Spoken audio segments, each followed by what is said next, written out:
सगळ्यांना नमस्कार.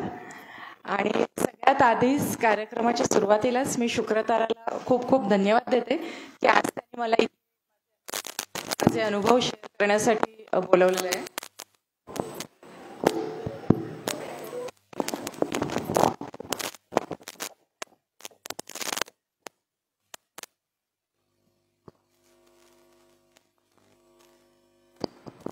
हॅलो.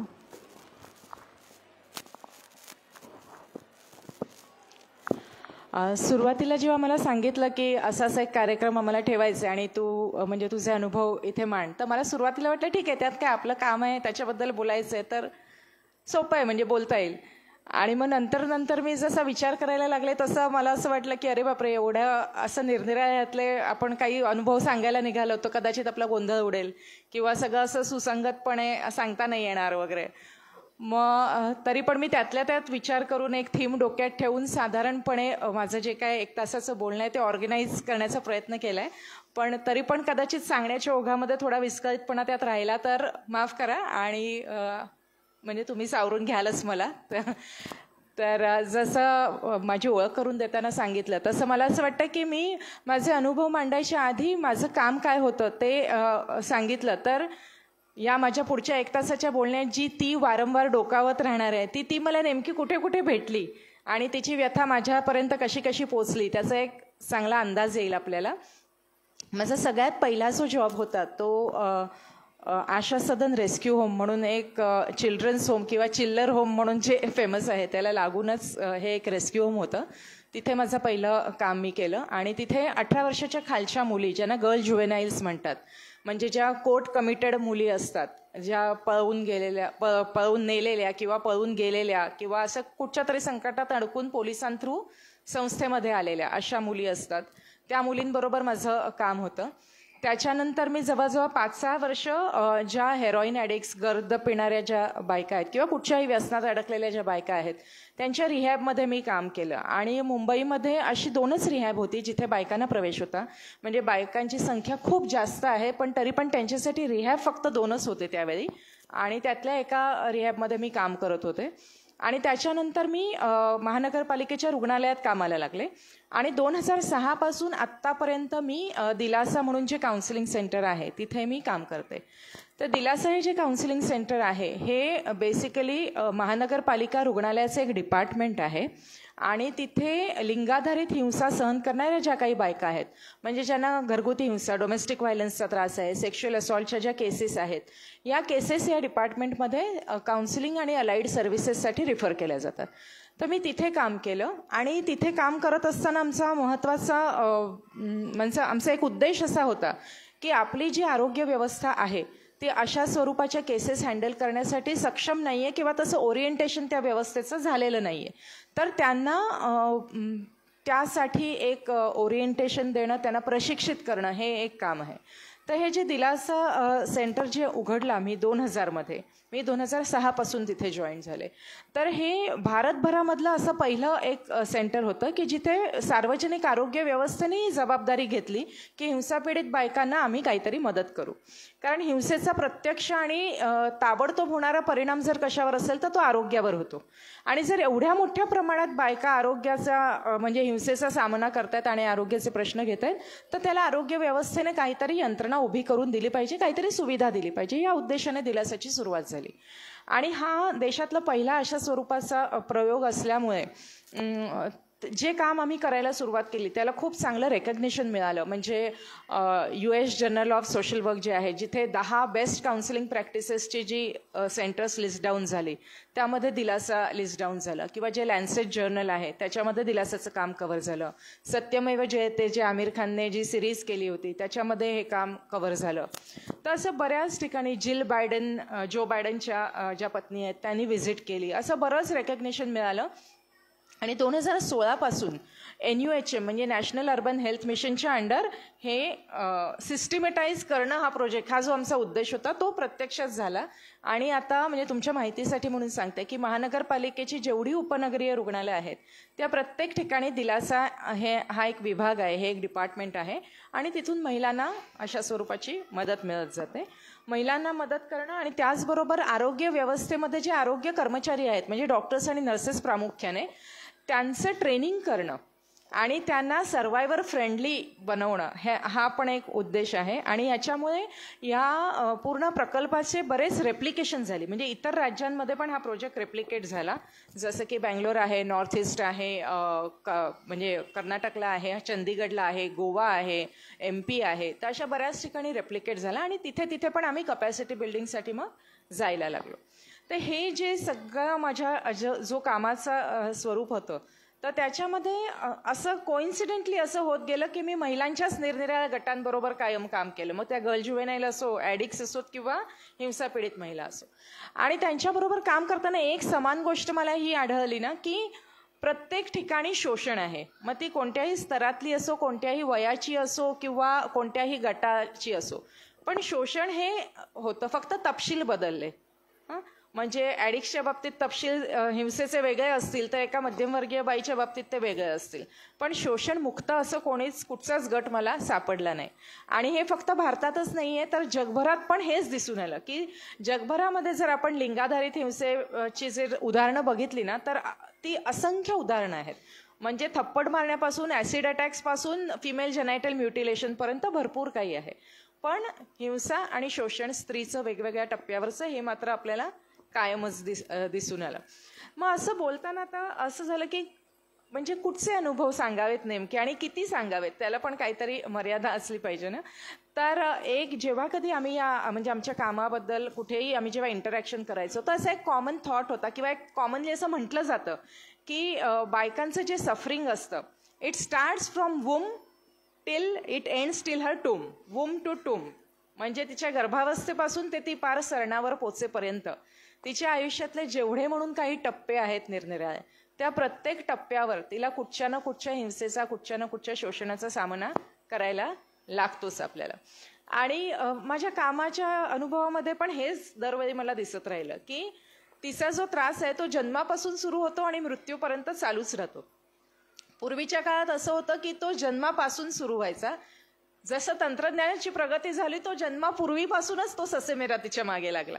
म्हणजे गर्भावस्थेमध्ये असतानाच नक्की ती आहे की तो आहे हे बघायचं आणि जर ती असेल तर तिला काढून टाकायच्या मागे लागायचं. हे उदाहरणं खूप दिसायला लागली, ज्याला आपण म्हणजे म्हणतो ना गर्भलिंग परीक्षण करून मग सेक्स सिलेक्टिव्ह ॲबॉर्शन करणं हे. तर मी जेव्हा जसं मगाशी म्हटलं तसं मी PCPNDT ॲक्टच्या अंडर जे राज्य नियामक मंडळ असतं तर त्याची मी सदस्य होते.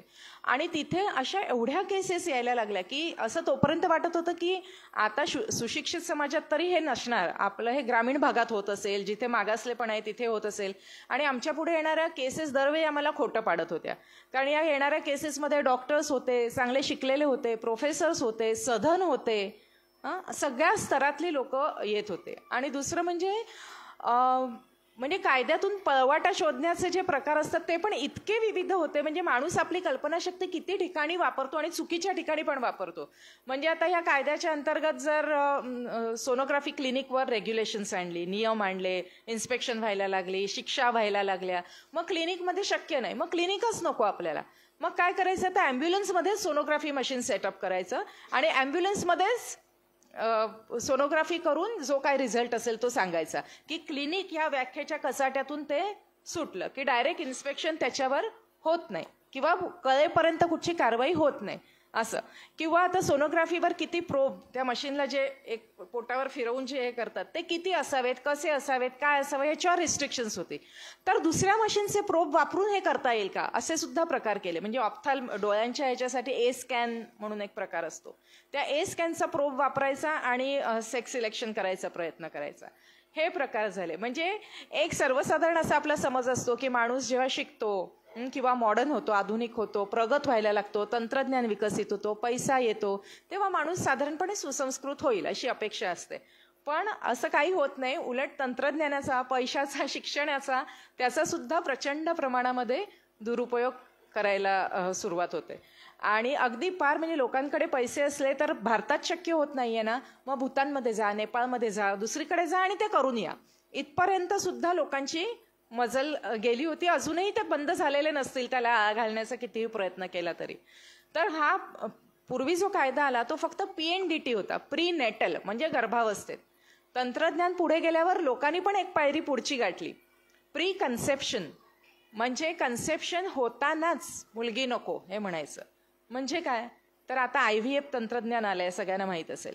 IVF तंत्रज्ञानामध्ये कसं असतं की जे फलन असतं ते पेट्री डिशमध्ये शरीराच्या बाहेर केलं जातं आणि मग तो गर्भ शरीरात रोपण केला जातो. तर ते फर्टिलायझेशन करत असतानाच वायच निवडायचा. स्त्रीच्या बीजांडाचं एक्स असेल तर आपण वायच निवडायचा, म्हणजे मुलीचं नंतर काही करण्याचा प्रश्नच नको. आम्ही सिलेक्ट आधीच करणार, मुलगा हवा की मुलगी. तर इथपर्यंत गेलं आणि म्हणून कायद्यात सुधारणा करायला लागल्या की PNDT ऍक्ट आता PCPNDT झाला. म्हणजे प्री कन्सेप्च्युअल सुद्धा तुम्ही असं काही करू शकत नाही, किंवा केली तर तुमच्यावर कारवाई होऊ शकते. आणि हे प्रेशर भरपूर असतं, म्हणजे मुलगी नको असणं. आता म्हणजे मी सुद्धा आपण ज्या पार्श्वभूमीतून आलो तिथे आपल्याला या गोष्टी वाटतात की असं आताच्या काळात होणं शक्य नाही, पण आताच्या काळात सुद्धा ते होतच असतं. आणि म्हणजे काय सांगावं आपण की लोकांची मुलगी नकोशी असणं ही इच्छा म्हणा किंवा सन प्रेफरन्स जो आहे तो अतिशय तीव्र आत्ताच्या काळामध्ये सुद्धा आहेच. पण समजा प्री कन्सेप्शन, प्री नेटल ह्याच्यातून ती मुलगी वाचली, नाही झालं अबॉर्शन, ती आलीच जन्माला, तर काय, तर जन्माला आल्यावर पण ती नकोशीच असते. ऐकलंय नकोशी? लोकसत्तामध्ये एक अख्खा लेख आला होता की आपल्या महाराष्ट्रात कितीतरी मुली आहेत ज्यांची नावच नकोशी ठेवलेत. म्हणजे इट इज सो ह्युमिलेटिंग की तुमचं नाव उच्चारतानाच दरवेळी तुम्हाला कळतं की तुम्ही नको आहात, यू आर अनवॉन्टेड. आणि मला वाटतं ह्याच्यापेक्षा मनाला सतत टोचणी लावणारी गोष्ट दुसरी कुठची असू शकत नाही. आणि त्या मुलींची नावं बदलणं ही सुद्धा आपण एक चळवळ म्हणून काही काळपर्यंत हातात घेतलं होतं. आणि हे नकोसं असणं जे असतं ना मुलीचं, ते त्या नावावर संपत नाही, ते त्याच्याही पुढे जातं. आणि काय होतं, एकतर फिमेल फिटिसाइड म्हणजे नवजात मुलींना मारून टाकणं. आताच्या काळात कदाचित हा प्रकार थोडासा कमी झाला असेल, पण पूर्वी फार आपल्या सगळ्या देशाच्या सगळ्या राज्यांमध्ये हे प्रकार प्रचलित होते. एक अख्खं पुस्तक आहे या विषयावर, फिमेल फिटिसाइड इन इंडिया. हे एक अख्खं पुस्तक आहे ज्याच्यामध्ये प्रत्येक राज्यात मुलींना मारण्यासाठी कोणकोणते प्रकार अवलंबले जात होते हे लिस्ट डाऊन केलेले होते. ज्याच्यामध्ये धोत्र्याच्या बिया खायला घालणं, थंडीमध्ये रात्रभर तिला ठेवून देणं, दुधाच्या घंगाळात बुडवून मारणं, अफू घालून मारणं, यासारखे काही प्रकार होते. त्या पुस्तकामध्ये हे प्रकार ज्यांनी केलेले आहेत त्यांच्या मुलाखती होत्या. आणि ते वाचताना मला असं राहून राहून वाटत होतं की हे कसं शक्य आहे, म्हणजे कसं मारलं जाऊ शकतं. आणि त्यावेळी मला असं जाणवलं नंतर काम करताना की अगतिकता ही अनेक प्रकारची असते आणि अगतिकतेचे सुद्धा अनेक स्तर असतात. त्यामुळे त्या अगतिकतेपोटी एखादा माणूस कसं वागेल आणि काय करेल हे आपण खरोखर सांगूच शकत नाही. जर त्या मुलीला असं मारून टाकणं शक्य नसेल तर दुसरा एक कॉमनली दिसणारा प्रकार असतो तो म्हणजे दुर्लक्ष करणं, निग्लेक्ट ऑफ गर्ल चाइल्ड. हे सुद्धा कदाचित शहरात आपल्याला तेवढ्या तीव्रतेने दिसत नसेल, पण तिच्याकडे दुर्लक्ष करणं म्हणजे आईचं दूध लवकर तोडणं, बाहेरचं दूध पुरेसं न देणं, ती थोडी मोठी असेल तर तिला जे इतर अन्न सुरू करतो ते सुरू न करणं, तिची काळजी न घेणं, तिला मेडिकल केअर न देणं, यासारख्या गोष्टी तान्ह्या मुलींच्या बाबतीत खूप प्रमाणात केल्या जातात. काही वर्षापूर्वी मी MP मध्ये गेले होते, भोपाळला. तिथे गौरवी नावाची एक संस्था आहे, त्यांच्याबरोबर आमचं ट्रेनिंग चाललं होतं. आणि ते लोक निरनिराळ्या गावांमध्ये कम्युनिटीमध्ये जाऊन काम करतात. तर तेव्हा त्यातल्या एकाने केस शेअर केली होती की ती जी मुलगी होती त्या शेतमजूर फॅमिली होती ती. आणि ती जी मुलगी होती ना, 2.5-3 वर्षाची मुलगी होती.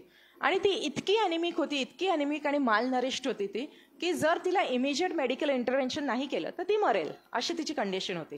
आणि हे गौरवीवाले त्यांना कन्व्हिन्स करत होते की हिची कंडिशन बाबा अशी आहे तर तिला ताबडतोब आपल्याला भोपाळला नेऊन हॉस्पिटलाइज केलं पाहिजे.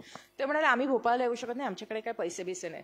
मग ते म्हणाले ठीक आहे, आम्ही आमच्या व्हेकलने तिला घेऊन जातो आणि आम्ही ऍडमिट करतो, तुम्ही चला बरोबर. ते म्हणाले नाही, आम्ही नाही येऊ शकत, आम्ही आलो की आमचा रोजगार बुडतो, त्याच्यामुळे आम्ही काय येऊ शकत नाही.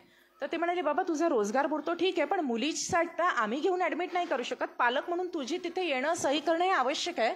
तर तू ये तिथे, तुझा रोजगार बुडतोय ना, आम्ही 1 महिन्याचं राशन भरून देतो, पैसे नाही आम्ही देणार पण आम्ही तुम्हाला राशन भरून देतो. एवढं सगळं झाल्यावर त्या बापाने सांगितलं मैडम जी आप क्यों इतना सब कर रहे हो, 4 बच्चियां वैसे भी एक नहीं रहेगी तो क्या फर्क पड़ने वाला है, उल्टा मेरा बोझ कम हो जाएगा, आप अपना भी टाइम वेस्ट मत करो, दूसरे किसी बच्चे के ऊपर वो खर्च करो. आणि he was quite okay with that, की एक नाही राहिली तर ठीकच आहे ना, एवढा काय फरक पडतोय असं. पण ज्याला असं वाटत होतं की ही एक मुलगी नाही राहिली तरी चालेल, त्याला हे नाही लक्षात आलं की आपल्याकडे कॉन्ट्रासेप्शनची, कुटुंब नियोजनाची साधनं इतकी सुलभपणे उपलब्ध आहेत, तर आपण त्याचाच अवलंब करावा. पण हे त्याच्या डोक्यात नाही आलं. पण ती मुलगी नाही, कारण मुलगा हवा होता, त्यामुळे कुटुंब नियोजनाची साधनं वापरायची नव्हती.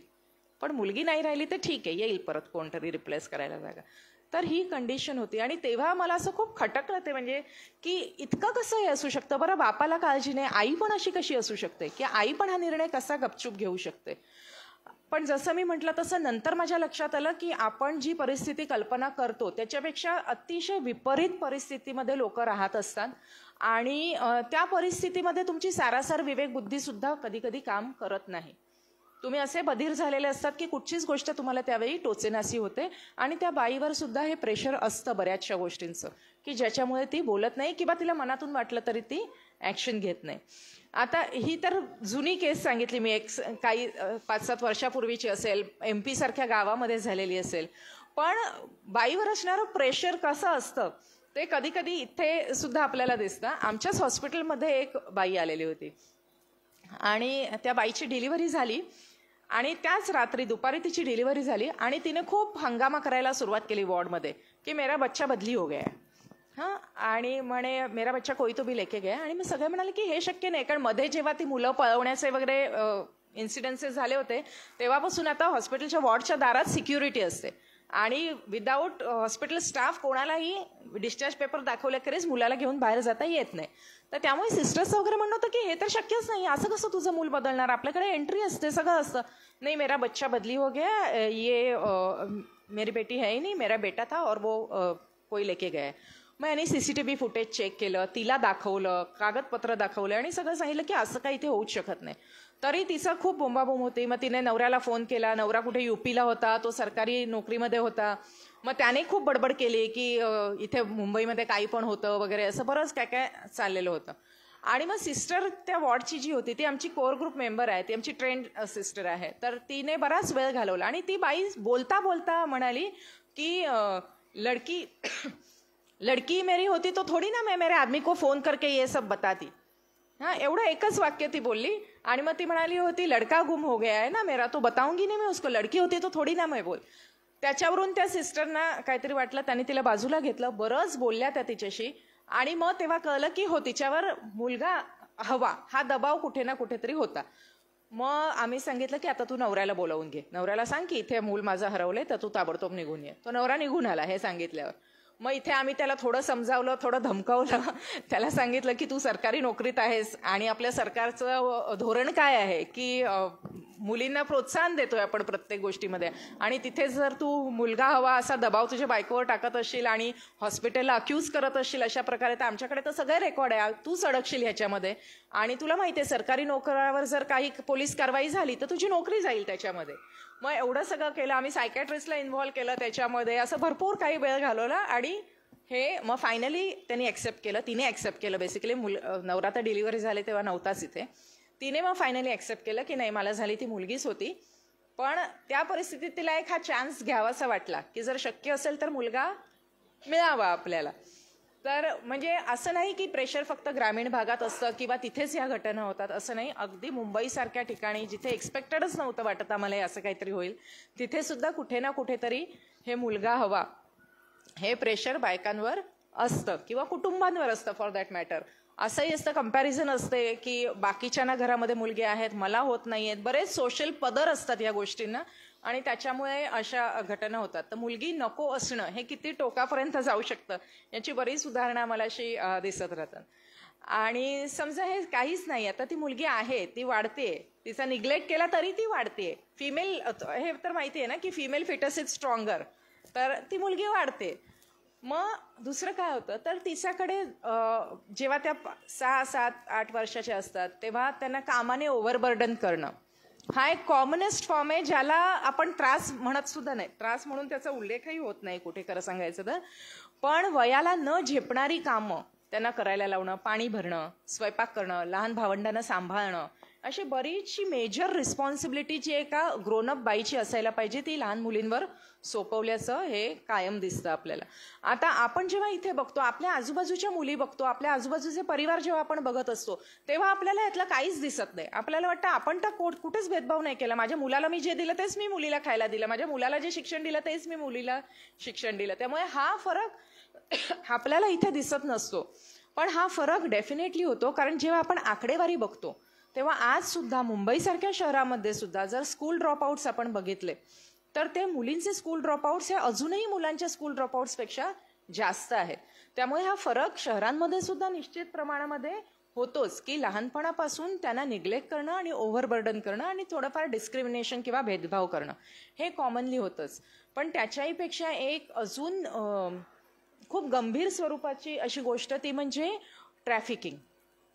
लहान मुलांचं ट्रॅफिकिंग करणं किंवा त्यांना पळवून नेणं, दुसरीकडे विकणं, पाठवणं यासारख्या घटना पण खूप कॉमनली होतात. ट्रॅफिकिंग मेनली 2 कारणांसाठी केलं जातं. एक म्हणजे त्यांना भीक मागायला लावणं वगैरे अशा स्वरूपाच्या व्यवसायात ढकलण्यासाठी, आणि मुलींना जास्तीत जास्त वेश्या व्यवसायात ढकलण्यासाठी.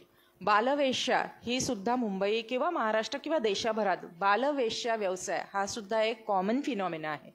जेव्हा मी ॲडिक्ट्सबरोबर काम करत होते बायकांबरोबर, तेव्हा मी खूपदा आउटरीचला जायची मुंबईभर, आणि तेव्हा आम्ही रेड लाईट एरियात पण जायचो. कारण ज्या नशा करणाऱ्या बायका आहेत त्या अल्टिमेटली प्रॉस्टिट्यूशनमध्ये कंपेल केल्या जातात की त्यांना यावंच लागतं वेश्या व्यवसायात पैशांसाठी. तर त्यावेळी आम्ही आउटरीचला तिथे जायचो, आणि तिथे बऱ्याच अल्पवयीन मुली, अल्पवयीन म्हटल्यावर आपल्याला 18 वर्षाच्या खाली असतात, त्यांच्याबद्दल तर मी बोलतच नाहीये.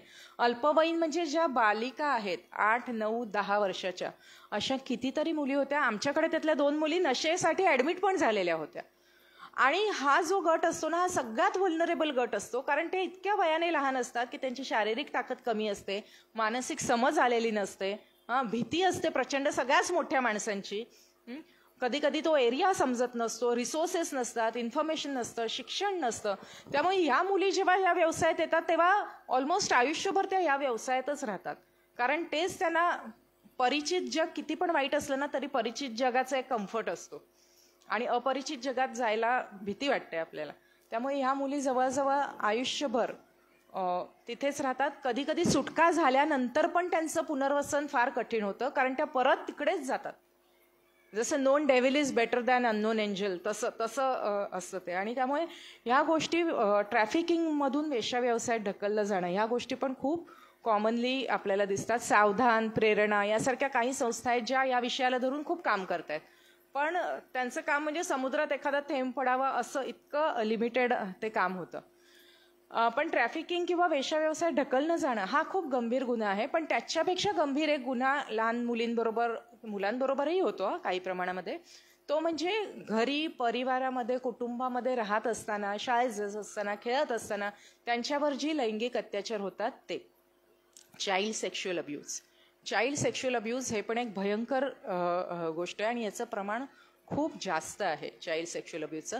त्यांच्यावर अब्यूज करणारा माणूस हा एखाद्या परक्या माणसापासून ते स्वतःच्या वडिलांपर्यंत कोणीही असू शकतो. आणि हा जो स्ट्रेंजरकडून किंवा परक्या माणसाकडून त्रास होणं ही गोष्ट जरा तरी टॉलरेबल असते, पण आपल्या सगळ्यात जवळचा, ज्याच्यावर आपला सगळ्यात जास्त विश्वास होता, त्या माणसाकडून असं वागणूक आपल्याला मिळणं हे अत्यंत ट्रॉमॅटिक असतं, अत्यंत ट्रॉमॅटिक. आणि अनुभव असा आहे ना, म्हणजे आपल्याला असं वाटतं की एखादे वडील असे वागतायत, भाऊ असे वागतायत, काका असे वागतायत, तर हे भयंकर आहे आणि त्यांना शिक्षाच झाली पाहिजे. आपल्या सगळ्यांना हे असं वाटतं की त्या माणसाला शिक्षा झालीच पाहिजे, पण वास्तवात सगळ्यांना असं वाटत नसतं. खास करून जेव्हा कुटुंबातल्या जवळच्या व्यक्तीकडून अशी हिंसा होत असते तेव्हा बऱ्याचदा कल हे प्रकरण दडपण्याकडे असतं. आणि त्याचे पण बरेच अँगल्स असतात की आपली एक्सटेंडेड फॅमिली काय म्हणेल, ही एक भीती असते. आईला किंवा त्या बाईला भीती असते आपला नवरा आपल्याला सोडूनच देईल का, किंवा समाज काय म्हणेल की आपल्या घराची लहानपणापासून शिकवलेलं असतं घरच्या गोष्टी बाहेर बोलायच्या नाहीत, मग ही घरची गोष्ट मी बाहेर कशी बोलू, हे सगळं असतं. आणि एक महत्त्वाचा असा आर्थिक बाजू पण त्याला असतं, एक इकॉनॉमिक अँगल असतो. आमच्याकडे एक केस आली होती एकदा. त्या मुलीच्या काकांनीच, म्हणजे काकाचं कुटुंब गावाला होतं आणि काका कामासाठी इथे मुंबईत येऊन एकटाच असल्यामुळे यांच्या घरी राहत होता, आणि त्या काकाने रिपीटेडली हिच्यावर अत्याचार केलेले होते. आणि जेव्हा हे कळलं तेव्हा पॉक्सो आलेला होता तोपर्यंत, त्यामुळे मॅन्डेटरी रिपोर्टिंग झालं, पोलीस केस झाली त्याची. आणि त्यावेळी त्या मुलीचे वडील येऊन अक्षरशः आमच्या हातापाया पडत होते की पोलीस नको. त्यांचं म्हणणं होतं की मी हे बघेन की माझी मुलगी सुरक्षित राहील, मी त्या काकाला घरात पाऊल टाकू देणार नाही, मी त्याला गावाला पाठवून देईन, मी शाळेत येता जाता तिच्याबरोबर कोणतरी असेल ही अरेंजमेंट करेन, मी सगळं काही करेन, पण पोलीस केस नको. मग आम्ही म्हटलं अरे तुला असं वाटत नाही का, तू भावाला एवढं का पाठीशी घालतोयस की तुझ्या मुलीबरोबर त्याने असं केलं, तुला नाही का वाटत की त्याला शिक्षा व्हावी. तेव्हा तो म्हणाला मला असं खूप वाटतं पण मला ते शक्य नाही, कारण जर हा आत गेला तर त्याची 4 मुलं आणि बायको गावाला आहेत, ती चांगली आहेत, त्यांची काही चुकी नाहीये, हा जर आत गेला तर त्या सगळ्या 5 माणसांची जबाबदारी माझ्यावर पडेल आणि मी वॉचमनचं काम करतो, माझी 3 मुलं बायको आणि ती 5 जण यांना सांभाळणं मला शक्य होणार नाही, म्हणून तो बाहेरच राहू दे, त्याला त्याची फॅमिली बघू देत, मी माझ्या मुलीची सुरक्षितता बघतो पण कायदेशीर कारवाई नको. एक माझ्याकडे बाई होती, ती डोमेस्टिक व्हायलन्सची केस म्हणून माझ्याकडे आली होती आणि तिच्याशी आम्ही बरंच बोलत होतो. बोलता बोलता तिने सांगितलं की माझ्या 3 मुली आहेत आणि त्या मुली काय माझ्याबरोबर राहत नाहीत. म्हटलं मग कुठे राहतात त्या मुली, तर म्हणे त्या तिथे बाजूला आजी राहते त्यांची एक लांबची, त्यांच्याकडे जाऊन राहतात. म्हटलं का त्या मुली तुला सपोर्ट करत नाहीत का, की तू एवढा तुला नवरा त्रास देत होतो, तर त्या म्हणाले नाही त्या मला सपोर्ट करत नाहीत, त्यांना माझा राग येतो. म्हटलं का राग येतो तुझा, तर म्हणे मी नवऱ्याला सोडत नाही ना म्हणून त्यांना माझा राग येतो. तर ठीक आहे, आम्ही तिच्याशी बोललो की तू अल्टरनेट अरेंजमेंट राहायची करू शकते का, काय पाहिजे वगैरे, ते सगळं झालं. काही महिन्यांनी त्या 2 मुलींची केस आमच्याकडे सेक्शुअल असॉल्टची केस म्हणून आली आणि मग बोलता बोलता आम्हाला कळलं की अरे यांची आई आपल्याकडे ऑलरेडी रजिस्टर्ड आहे झालेली डीव्हीची केस म्हणून. आणि मग तेव्हा आम्हाला कळलं या मुली घर सोडून का राहत होत्या, कारण वडील त्यांच्यावर सेक्शुअल अब्यूज करत होते. त्या मुलीने त्या आईला सांगितलं होतं आणि आई ऍक्शन घेत नव्हती, म्हणून अल्टिमेटली त्या चिडून आईला सपोर्ट करत नव्हत्या आणि आजीकडे जाऊन राहिलेल्या होत्या. आता त्या आईचं म्हणणं असं होतं की हा जेलमध्ये गेला वगैरे ठीक आहे, पण हाच एकटा कमावणार आहे, मी इतकी वर्षात काम नाही केलेलं आहे, मी कायम गृहिणीच आहे, आता ह्या वयामध्ये मी काम करून या 3 मुलींची जबाबदारी कशी घेऊ आणि यांची लग्न करणं वगैरे सगळं मी कशी करू, तर मला ते काही शक्य नाही, म्हणून मी नवऱ्याच्या विरोधात जात नाही. म्हणजे ह्याच्यामध्ये चूक आणि बरोबर हे असं क्लिअर कट ठरवणं आपल्याला इतकं कठीण होतं ना, की असं ग्रे झोन्स असतात. म्हणजे तिच्या दृष्टीने तिचं म्हणणं बरोबर, आपल्या दृष्टीने चूक, आणि अल्टिमेटली यातनं सोल्युशन काय निघायचं. म्हणजे या क्षेत्रामध्ये आल्यानंतर चूक बरोबर किंवा चांगलं वाईट हे आम्ही बाजूलाच ठेवतो आणि सेफ्टी किंवा पुढे काय करायचं ह्याच्यावरच आमचा फोकस करतो, कारण हे ठरवणं अतिशय कठीण आहे की चांगलं काय आणि वाईट काय किंवा चूक कोण आणि बरोबर कोण. तर हे सेक्शुअल असॉल्ट घरच्या माणसांकडनं होणं हा कायम आयुष्यभर एक स्कार राहतो, एक व्रण राहतो त्याचा कायम. आणि बऱ्याचदा असं होतं ना की त्याचे इमिजिएट परिणाम पण दिसतात. म्हणजे शाळेत जाणारी मुलगी शाळेत जायचा कंटाळा करायला लागेल किंवा ती विड्रॉ होईल, कशातच इंटरेस्ट नाही असं होईल, किंवा खूप ॲग्रेसिव्ह होईल, सारखी चिडचिड, सारखं भांडण, सारखं घराबाहेर निघून जाणं, असं काहीतरी तिचं व्हायला लागतं. किंवा कधी कधी रिग्रेशन होतं, म्हणजे 10 वर्षाची मुलगी पुन्हा अंथरूण ओलं करायला लागते. रिग्रेशन, जो सेफ एज ग्रुप होता त्या एज ग्रुपशी रिलेटेड बिहेवियर कधी कधी ते करायला लागतात. तर असे बरेच इमिजिएट दिसणारे बरेच परिणाम आपल्याला या मुलींच्या बाबतीमध्ये दिसतात. पण त्याच्यापेक्षा जास्त लॉंग टर्म परिणाम पण खूप होतात. त्यातलं एक म्हणजे कुठच्याही नात्यावर आयुष्यात ते पुढे विश्वास ठेवू शकत नाहीत. ट्रस्ट इश्यूज खूप कॉमन होतात, कोणावरच ते विश्वास ठेवू शकत नाहीत. दुसरं म्हणजे वैवाहिक आयुष्य नीट प्रकारे ते कधी जगू शकत नाहीत. सेक्शुअल डिस्फंक्शन हे खूप कॉमनली बघायला मिळतं त्यांच्यामध्ये. आणि त्याच्यानंतर सेल्फ हार्म टेंडन्सीज, म्हणजे स्वतःला नुकसान करणारं वर्तणूक त्यांची होते. म्हणजे त्या ॲडिक्शनमध्ये जातील किंवा खूप मल्टिपल रिलेशनशिप, हा बॉयफ्रेंड सोडला तो बॉयफ्रेंड केला असं, किंवा जो दिसतोय वाईट माणूस आहे, दारू पितोय, आधी एका बायकोला सोडले तरी त्याच्याबरोबर रिलेशनशिपमध्ये जातील, किंवा हातावर स्लॅश करून घेणं, या सगळं म्हणजे स्वतःला नुकसान पोचवण्याची जी वर्तणूक असते ती खूप कॉमनली दिसते आणि हे खूप लॉंग टर्म दिसतं. दिल्लीमध्ये ना साक्षी नावाची एक संस्था आहे, तर ती संस्था बेसिकली सेक्शुअल असॉल्ट लहानपणी ज्यांच्यावर झालेला आहे त्यांच्याबरोबर ते काम करतात. आणि त्यांचा अनुभव असा आहे की प्रौढावस्थेपर्यंत त्या लहानपणी झालेल्या सेक्शुअल असॉल्टचा परिणाम त्यांच्यावर कायम राहतो आणि कम्प्लीट हिलिंगसाठी त्यांना ऑनगोईंग काउन्सिलिंगची गरज असते, जे आपल्या सेटिंगमध्ये फारसं मिळत नाही. मी जेव्हा सेवादनमध्ये ड्रग ॲडिक्ट्स बरोबर काम करत होते तेव्हा आम्ही एक छोटासा सर्व्हे केला होता, प्रोफाईल ऑफ ड्रग ॲडिक्ट्स हे बघण्यासाठी. आणि तो बघत असताना आमच्या इनमेट्सपैकी जवळजवळ 30% इनमेट्सनी हे उघड केलं होतं की त्यांच्यावर पण लहानपणी सेक्शुअल असॉल्ट झालेला होता. तेव्हा आम्हाला हे क्लिअर कट कोरिलेशन दिसलं की self harm tendency, self harm behaviour आणि लहानपणी झालेला सेक्शुअल अब्यूज जो असेल तो. आता ह्या जेव्हा केसेस येतात ना तेव्हा अजून पण काही गोष्टींना ज्याला आम्ही रिव्हिक्टिमायझेशन म्हणतो तसं त्यांना सामोरं जायला लागतं. म्हणजे कसं आहे की आत्तापर्यंत तुमचं आयुष्य एका ठराविक ट्रॅकवर चाललेलं आहे. सेक्शुअल असॉल्ट होतो, मॅन्डेटरी रिपोर्टिंग मुळे म्हणा किंवा तुम्हाला वाटल्यामुळे म्हणा पोलिसांकडे FIR होतो आणि ते झाल्यापासून सगळं ट्रिगर ऑफ होतं, सगळी सिस्टीम. म्हणजे तुम्हाला अचानक तुमच्या निरनिराळ्या सिस्टीमशी सामना तुम्हाला करायला लागतो. म्हणजे पोलीस, तुम्ही एरवी काय पोलिसांकडे जात नाही, पण आता पोलीस सिस्टीमशी तुमचा संबंध येतो, आरोग्य व्यवस्थेशी तुमचा संबंध येतो, चाइल्ड वेलफेअर कमिटीशी तुमचा संबंध येतो, पुढे जाऊन ज्युडिशियरीशी पण तुमचा संबंध येतो. आणि हे या प्रत्येक ठिकाणी ना त्या सर्व्हायव्हरचं रिव्हिक्टिमायझेशन होत होतं. म्हणजे ती गेली पोलीस स्टेशनमध्ये, पोलिसांनी सेन्सिटिव्हली तिचं सगळं ऐकून घेतलं, अर्धा तास 1 तासाच्या आत तिचा FIR नोंदला गेला आणि ती बाहेर पडली. असं कधीच होत नाही. तुम्ही पोलीस स्टेशनला साधी फोन हरवल्याची कंप्लेंट करायला जा, किती वेळ जातो ते इमॅजिन करा. म्हणजे आमच्याकडे रात्रभर सर्व्हायव्हर रखडतात केवळ FIR नोंदवण्यासाठी. बरं, ह्या सगळा जो वेळ पोलीस स्टेशन मधला असतो तो पोलीस काय फारसे फ्रेंडली नसतात. तिथे बऱ्याच गोष्टी त्यांना ऐकवल्या जातात. म्हणजे अगदी त्या मुलीच्याच थोबाडीत पोलिसांनी मारण्यापर्यंतच्या पण गोष्टी घडलेल्या आहेत. त्याच्यानंतर ते हॉस्पिटलमध्ये येतात एक्झामिनेशनसाठी, मेडिकल एक्झामिनेशनसाठी. आता हॉस्पिटलच्या दृष्टीने ही केस म्हणजे मेडिकल इमर्जन्सी नाही, मग ती बाजूला राहिली. ओके, मग गरजेचं काय आहे, कोणाचं तरी सीझर होतंय, कोणाची तरी कॉम्प्लिकेटेड डिलिव्हरी, डॉक्टर पहिले तिकडे जाणार, ते काम पूर्ण करणार आणि मग मेडिकल एक्झामिनेशन करायला येणार. म्हणजे इथे परत ती मुलगी खूप रखडते, खाणं पिणं नसतं, झोप नसते, नवीन लोक भेटत असतात, तेच प्रश्न विचारत असतात. या सगळ्यामुळे ती आधीच हैराण झालेली असते. आणि मग ज्युडिशियरीमध्ये किंवा CWC पुढे गेल्यानंतर पण तिला या सगळ्या प्रश्नांना सतत रिपीटेडली उत्तरं द्यावी लागतात.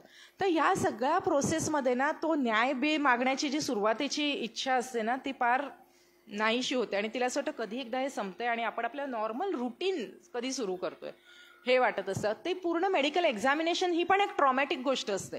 कारण जे सेक्शुअल असॉल्ट होताना झालंय इन अ वे तेच होतंय ना, तुमचे कपडे काढायचे, तुमची तपासणी करायची, तर तो एक ट्रॉमा परत त्या लहान मुलाला सतत वाटत असतो. म्हणजे एक सेक्शुअल असॉल्टची एक घटना घडल्यानंतर पुढचे कितीतरी दिवस तिला या सगळ्यातनं वारंवार जावं लागत असतं.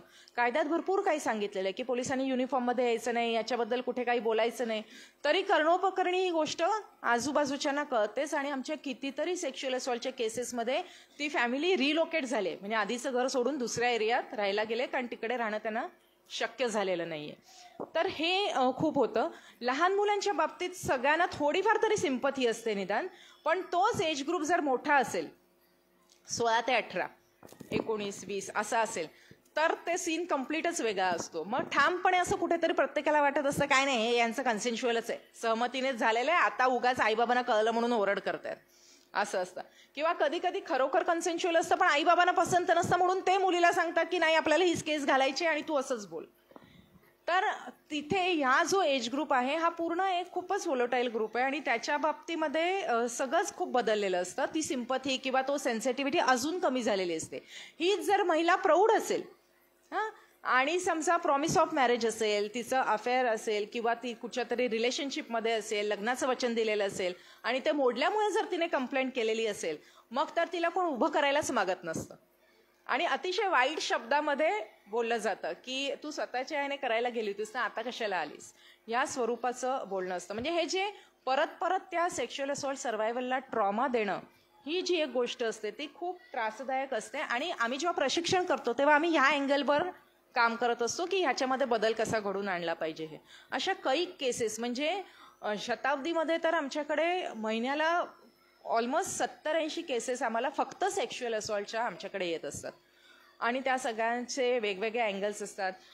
कधी कधी असं पण होतं की पॉक्सोमध्ये कसं आहे 18 वर्षाच्या खालची संमती नाही. आता आपल्याकडे अजूनही 18 वर्षाच्या खाली लग्न होतात, जरी नाही व्हायला पाहिजेत कायद्याने तरी ते होत असतात. ती आनंदाने आपापल्या घरी राहत असतात, कोणाची काही कंप्लेंट नसते आणि ती मुलगी प्रेग्नंट होते आणि ती आमच्या हॉस्पिटलमध्ये येते ANC चेकअपला. ती आली, तिचं वय बघितलं 17 वर्ष, ही सगळे जागे होतात, तरी पॉक्सो मॅन्डेटरी रिपोर्टिंग. आणि मग चांगला चाललेला संसार असतो त्यातनं कधीतरी पोलीस येतात, त्या मुलाला आत टाकतात, पुढे तो सुटतो कारण ती तसं स्टेटमेंट देते म्हणून, पण हा मनस्ताप त्यांना सहन करावा लागतो. मग आता एक वर्केबल हे आम्ही त्याच्यातून असं काढलंय की जेव्हा ती प्रेग्नंट होऊन येते, कारण आपला कायदा असं सांगतो की जरी लग्न आधी झालेलं असेल तर 18 वर्षानंतर तिला मुभा आहे ठरवण्याची की मला ह्यात कंटिन्यू करायचंय की नाही करायचंय. मग आम्ही आता असं बघतो की आत्ता तिचं वय किती आहे, 18 आहे, ती प्रेग्नंट आहे. आम्ही तिला विचारतो तू खुश आहेस, तुला यात राहायचंय?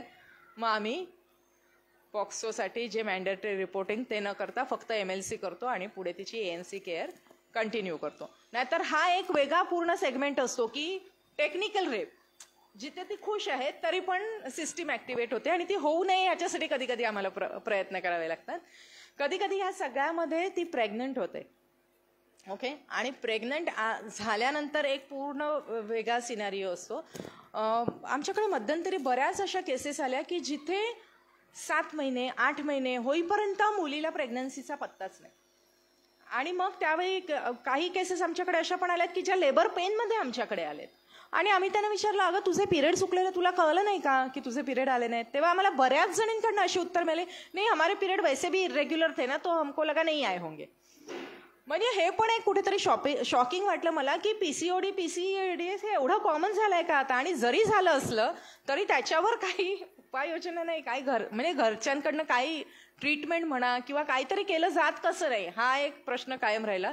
बरं, PCOD जरी असेल तरी 2 महिने 3 महिने पिरियड्स येणार नाहीत, 7 महिने 8 महिने तुम्हाला काहीच जाणवलं नाही. बरं, घरच्यांनाही ते पोट आलेलं पण दिसलं नाही, हे कसं पॉसिबल आहे 9व्या महिन्यापर्यंत? याची उत्तरं आजतागायत आम्हाला खरोखरच मिळालेली नाही आहेत. की ठीक आहे, मान्य आहे की 2 वेळचं अन्न मिळवायची ददात असले की माणूस त्याच्या मागे धावत असतो, पण तरीही 8व्या 9व्या महिन्यापर्यंत काहीच कोणाला समजू नये हे थोडंसं म्हणजे विचित्र वाटतं थोडंसं हे. आत्ता रिसेंटली भाभा हॉस्पिटलमध्ये मी असताना एक केस आलेली होती. तिचं रिलेशनशिपमध्ये ती होती, त्यांचे रिपीटेड कन्सेन्शुअल संबंध झाले, त्यातून ती प्रेग्नंट राहिली. 2-3 महिन्यानंतर तिला जाणवलं की आपले पिरियड येत नाहीत. तिने टेस्ट केली, प्रेग्नन्सी टेस्ट पॉझिटिव्ह आली. भीतीपोटी ती मुलगी कोणालाच काही बोलली नाही. आता ही गोष्ट अशी नाही की जी नाही, तिने तिच्या परीने प्रयत्न केले. ती उलटी झोपायचं, दोरीच्या उड्या मारायच्या, तिच्या 15 वर्षाची मुलगी होती, तिच्या अकलेने तिला जे काय जमलं ते तिने केलं, पपई खायची हे ते, काहीच झालं नाही त्याने, काहीच झालं नाही, तिचं अबॉर्शन झालं नाही. एक दिवशी फुल टर्म प्रेग्नन्सी झाली तिची without any ANC care, injection, काही नाही. आई घरात नसताना तिला लेबर पेन सुरू झालं, ती घरीच थांबली, डिलिव्हरी झाली. डिलिव्हरी झाल्यानंतर तिचं म्हणणं, ती आम्हाला असं सांगते की जे मूल आलं ते मेलेलंच होतं, म्हणजे ते काय हलत डुलतच नव्हतं, असं ती आम्हाला सांगते. We don't know. नंतर तिने स्वतःला स्वच्छ केलं, तिने ते मूल कचरापेटीत नेऊन टाकलं आणि गपचूप घरी येऊन बसली. तिने कोणालाच सांगितलं नाही. पण तिचं ब्लिडिंग थांबेना आणि ते प्रोफ्यूज ब्लिडिंग होतच राहिलं. तरीही तिने घरी सांगितलं नाही, तिने बॉयफ्रेंडला फोन करून सांगितलं आणि तो तिला प्रोफ्यूज ब्लिडिंग म्हणून कुठची हिस्ट्री न देता हॉस्पिटलमध्ये घेऊन आला. हॉस्पिटलमध्ये आल्यावर कळलं ऑब्व्हियसली की तिची डिलिव्हरी झाली आणि पोस्टपार्टम ब्लिडिंग आहे वगैरे. तिला ॲडमिट केलं, सगळं झालं आणि समहाव पोलिसांनी स्ट्रेस केलं. ते तिने फेकलेलं जे मूल होतं ते पोलिसांना सापडलं.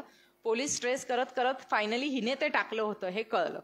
आणि आता असं झालं होतं, जेव्हा ती माझ्याकडे काउन्सिलिंगला आली तेव्हा असं झालं होतं की पोलिसांचं म्हणणं होतं की हिने त्या मुलाला मारलंय, त्यामुळे खुनाचा चार्ज तिच्यावर पोलिसांनी लावलेला होता. आणि मग तिच्या घरच्यांना कळलं होतं. तर घरच्यांना काहीच माहीत नसताना अचानक हे असं कळणं की आपली मुलगी डायरेक्ट खुनाच्याच आरोपात फ्रेम झाली. तर हे घरच्यांसाठी पण अतिशय मोठा धक्का होता आणि तिच्यासाठी पण तिचं पूर्ण आयुष्याची वाट लावणारा निर्णय होता. जे की जर तिने 3-4 महिन्यामध्ये धीर करून एकदा ती बोलली असती, तिचं पुढचं सगळं सुरळीत झालं असतं. कारण आता 24व्या आठवड्यापर्यंत कायदेशीररित्या हॉस्पिटलमध्ये जाऊन अबॉर्शन करणं शक्य आहे. ठीक आहे, तेव्हा काहीतरी ओरडले असते आई वडील, काहीतरी झालं असतं, पण पुढच्या या सगळ्या घटना टळल्या असत्या. पण भीती आणि नीटशी माहिती नसणं याच्या पायी हे असं झालेलं दिसत होतं. तर प्रेग्नन्सी, टीनेज प्रेग्नन्सी किंवा सेक्शुअल असॉल्टमधून होणारी प्रेग्नन्सी हा एक मोठा इश्यू आहे. आता हॉस्पिटलमध्ये सतत काम करून आम्हाला हॉस्पिटलकडनं बऱ्यापैकी कोऑपरेशन मिळायला लागलं आणि मला खूप आनंदाची एक घटना आढळली. ते म्हणजे एक दिवस मला एका डॉक्टरचा फोन आला आणि तिने सांगितलं की आपल्याकडे ही मुलगी ॲडमिट झाली आहे आणि हिचे 24 आठवड्यापर्यंत आपण लिगली हे करू शकतो विदाऊट कोर्ट ऑर्डर. तिने सांगितलं या मुलीचे 24 आठवडे पूर्ण व्हायला 2 दिवस आहेत मॅडम. मी आज तिची सगळी इन्व्हेस्टिगेशन करून आपण उद्या प्रोसिजर इनिशिएट करूया. ती व्हायला कदाचित परवा होईल, पण आपण उद्या हे करूया, आपल्याला कोर्ट ऑर्डर लागणार नाही. आणि आय वॉज सो हॅपी, कारण आम्ही वर्षानुवर्ष ट्रेनिंग घेऊन हेच सांगण्याचा प्रयत्न करतोय की अनावश्यक वेळ दौडू नका तुम्ही. असं कितीदा तरी झालेलं आहे की मुलगी आली, आठवडाभर ती इन्व्हेस्टिगेशनसाठी इथे तिथे फिरली, तिचे दिवस वाढले आणि मग आम्हाला कोर्ट ऑर्डरसाठी धावावं लागलं. तर ती चुकीची असेल तर तिच्या नंतर तिला काय बोलायचं ते बोला, पण आधी तिला केअर द्या. मेडिकल केअर जी तिला गरजेची आहे ती तिला दिली पाहिजे. तर हा एक मोठा इश्यू होतो. जर ती टीनेजर प्रेग्नन्सी नसेल, जर ती असॉल्टमधून झालेली प्रेग्नन्सी नसेल, पण जर एखाद्या बाईला MTP फॅसिलिटी हव्या असते तरी सुद्धा खूप प्रॉब्लेम येतात. कारण सुरुवातीला आमचं हॉस्पिटल असं सांगायचं की नाही, या हिच्या नवऱ्यालाच घेऊन या आणि त्याचीच परमिशन पाहिजे. मग म्हटलं अहो डोमेस्टिक व्हायलन्सची केस आहे, तिचा नवरा तिला सोडूनच गेलाय, तो येणारच नाहीये. नाही मग नाही होणार तिची MTP. म्हटलं असं कसं नाही होणार, MTP कायद्यात असं कुठे सांगितलंय.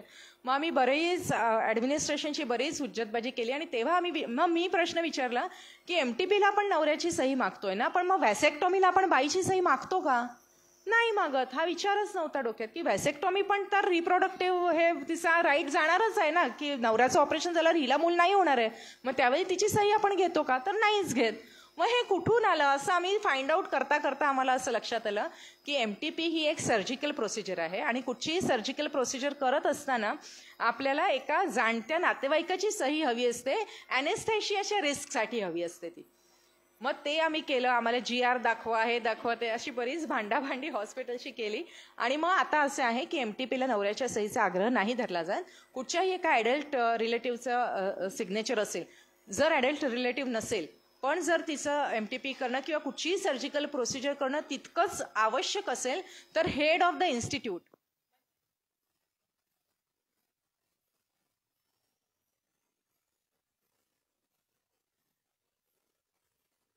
सही देऊन सुद्धा आपण ही प्रोसिजर करू शकतो. पण जे कायद्यामध्ये मला सांगायचं इथे आहे की कायद्यामध्ये नमूद केलेल्या गोष्टी प्रत्यक्ष ट्रान्सलेट होऊन त्या सुविधांच्या रूपात आपल्यापर्यंत पोचणं याच्यामध्ये बरंच अंतर असतं. आणि याच्यामध्ये केवळ माहिती नीट नसल्यामुळे सुद्धा अडचणी निर्माण करणारी बरीच लोक असतात. आणि ह्या ठिकाणी म्हणून मला असं वाटतं की प्रशिक्षण हे खूप गरजेचं असतं. आता मगाशी मी जसं म्हटलं तसं की एखाद्या बाईचा नवरा जर तिला सोडूनच गेला असेल, तिची काळजीच घेत नसेल, मुलांना बघत नसेल, तर त्या बाईने काय करायचं? तिला सुद्धा काही सुविधा मिळणं आवश्यक आहे. पण दुर्दैवाने असं होतं ना की सेक्शुअल असॉल्ट किंवा लैंगिक अत्याचाराबद्दल जेवढं एक सेन्सेशनलायझेशन असतं थोडंसं, किंवा हे खूप काहीतरी वाईट आणि गंभीर आहे अशी मान्यता असते, दुर्दैवाने घरगुती हिंसा किंवा डोमेस्टिक व्हायलन्सच्या बाबतीमध्ये असं वाटत नसतं. म्हणजे कुठेतरी हे खूप वाईट आणि गंभीर आहे, दिस इज ओके, असं एक भूमिका असते की हे घरातले आत आहे, चालतंय, एक सोशल सँक्शन कुठेतरी त्याला मिळाल्यासारखं होतं. आणि डोमेस्टिक व्हायलन्स कसं माहिती आहे, सेक्शुअल असॉल्ट हा जर वन टाइम असॉल्ट असेल तर डोमेस्टिक व्हायलन्स हा सायलेंट किलर आहे. कारण रोज डे इन अँड आउट ती बाई ते भोगते आणि तो शारीरिक असू शकतो, लैंगिक असू शकतो, आर्थिक असू शकतो किंवा मानसिक असू शकतो. बऱ्याच वेळा हे सगळेच असतात. आणि ह्या बायका ज्या असतात त्यांना आपल्यावर होणाऱ्या हिंसेबद्दल बोलायला भरपूर वेळ लागतो. दिलासाची लोकेशन आम्ही हॉस्पिटलमध्ये ठेवली याचं कारणच एक आहे की स्वतःला त्रास होणारी बाई, नवऱ्याकडून त्रास होणारी बाई पटकन उठून पोलीस स्टेशनला जात नाही, ती पटकन उठून स्त्रीमुक्ती संघटनेत पण जात नाही आणि केस घालायला पण जात नाही, पण ती हॉस्पिटलमध्ये पटकन येते. का? कारण तिला पुन्हा नेक्स्ट डे उभं राहायचंय, काम करायचंय, पुढचं सगळं करायचंय. म्हणून आम्हाला असं वाटलं की hospital is a good entry point की ज्या ठिकाणी आपण तिला मदत करू शकतो. आणि ही मदत करणं पण अतिशय गरजेचं असतं. हेल्थ सिस्टीममधनं बायकांना खूप मदत होते, कारण फिजिकल असॉल्टच्या रेंज ऑफ ॲक्शन्स आहेत. म्हणजे फिजिकल असॉल्टमध्ये काय काय येऊ शकतं आपण इमॅजिन पण नाही करू शकत. माझ्या एक सर्वायव्हर माझी जात होती रस्त्याने आणि त्या नवऱ्याने तिला आधीच भरपूर मारलं होतं. ती पोलीस स्टेशनलाच कंप्लेंट करायला चालली होती आणि ह्याला असं वाटत होतं की हिने जाऊ नये. त्याने काय करावं, ती रिक्षातून जात होती, हा वाटेत उभा राहिला, रिक्षा समोर उभा राहिला, रिक्षा थांबली, त्याच्यामुळे त्याने हातात बाउलमध्ये काहीतरी घेतलेलं होतं ते त्याने तिच्या अंगावर फेकलं. ती खूप घाबरली. आधी तिला वाटलं ॲसिड फेकलं, ते ॲसिड नव्हतं, that was hair remover concentrated. तिच्या डोक्याच्या केसांचा एवढा पुंचका निघून आला, म्हणजे यू कॅन्ट इमॅजिन. आपल्याला असं वाटतं ॲसिड अटॅक खूप गंभीर आहे, पण हे पण विचित्रच आहे ना. ती तो केसांचा पुंचका घेऊन पोलीस स्टेशनला गेली आणि पोलीस स्टेशनमध्ये कंप्लेंट नोंदवली. आता एक 15-20 दिवसापूर्वी आमच्याकडे एक केस आली होती भयंकर, म्हणजे माझ्या इतक्या वर्षांच्या आहेत पण मी ती पहिल्यांदा बघितली. त्या नवऱ्याने त्या बाईचा कान चावला, आणि चावला म्हणजे तो सेपरेट केला. ती तो कान हातात घेऊन आली होती. Can you imagine? म्हणजे इतक्या वर्षात मी कधी भयंकर भयंकर केसेस बघितल्या, पण कान हातात लिटरली ती बाई घेऊन आली होती. तो कान शिवला, पण तिचं हिअरिंग कॅपॅसिटी पूर्वीसारखी झालेली नाहीये, अजून तरी नाही झालेली. ही खूप नवीन केस आहे, म्हणजे हार्डली त्याला जमतेम महिना झाला असेल. पण म्हणजे आपल्याला असं वाटतं की 2-4 थपडा दिल्या घेतल्या तर एवढं काय आहे, घरात मध्ये असं वर खाली चालतंच. पण हे तेवढ्यावर मर्यादित नाही राहत. तेवढ्यावर तेवढं सुद्धा होऊ नये माझं असं म्हणणं आहे, पण तेवढ्यावर मर्यादित नाही राहत. इतक्या टोकापर्यंत गोष्टी होतात. म्हणजे डोमेस्टिक व्हायलन्स आपल्याला जाणवत नाही, पण कितीतरी आमच्याकडे केसेस अशा आहेत की कानाचं हे ऐकण्याची कॅपॅसिटी गेली आहे, आयसाईट हे झालेत, फ्रॅक्चर्स झालेले आहेत, असं कितीतरी. आणि बायका बऱ्याचदा काय होतं, ओपीडी मध्ये येतात, त्या फ्रॅक्चर सांगतात, पण कशामुळे झालंय हे त्या सांगतीलच अशी गॅरंटी नसते. जर डॉक्टर हुशार असेल, ट्रेंड असेल आणि डॉक्टरने ते विचारलं तर त्या सांगतात. म्हणजे डॉक्टर आमच्या डॉक्टरांचं जेव्हा आम्ही ट्रेनिंग घेतो तर आमचे डॉक्टर्स असं विचारतात की तुला हे जे लागलंय ना, हे पडून लागल्यासारखं वाटत नाहीये. आमच्याकडे जेव्हा मारहाण होऊन बायका अशा होतात ना, तेव्हा अशा स्वरूपाच्या जखमा होतात, तर तुला असं काही झालं असेल तर सांग. मग ती बऱ्याचदा बोलते. पण अशा कैक केसेस आमच्याकडे येतात आणि दुर्दैवाने ह्या सगळ्या गोष्टींवर ताबडतोब काही सारख्या सारख्या क्रिमिनल कंप्लेंट होत नसतात. बाई पोलिसांकडे गेली तरी सुद्धा मोस्टली NC करून त्या बाईला सोडून दिलं जातं. असं खूपदा आम्हाला ऐकायला येतं की अरे आता बायकांच्या बाजूने एवढे कायदे झाले, तेवढे कायदे झाले, तर आता काय विचारायलाच नको, म्हणजे बायका सुटल्याच अगदी, असं कुठेतरी वाटत असतं. पण प्रत्यक्षामध्ये त्या कायद्यांचा फायदा किती होतो. 498A बद्दल तुम्ही ऐकलंय?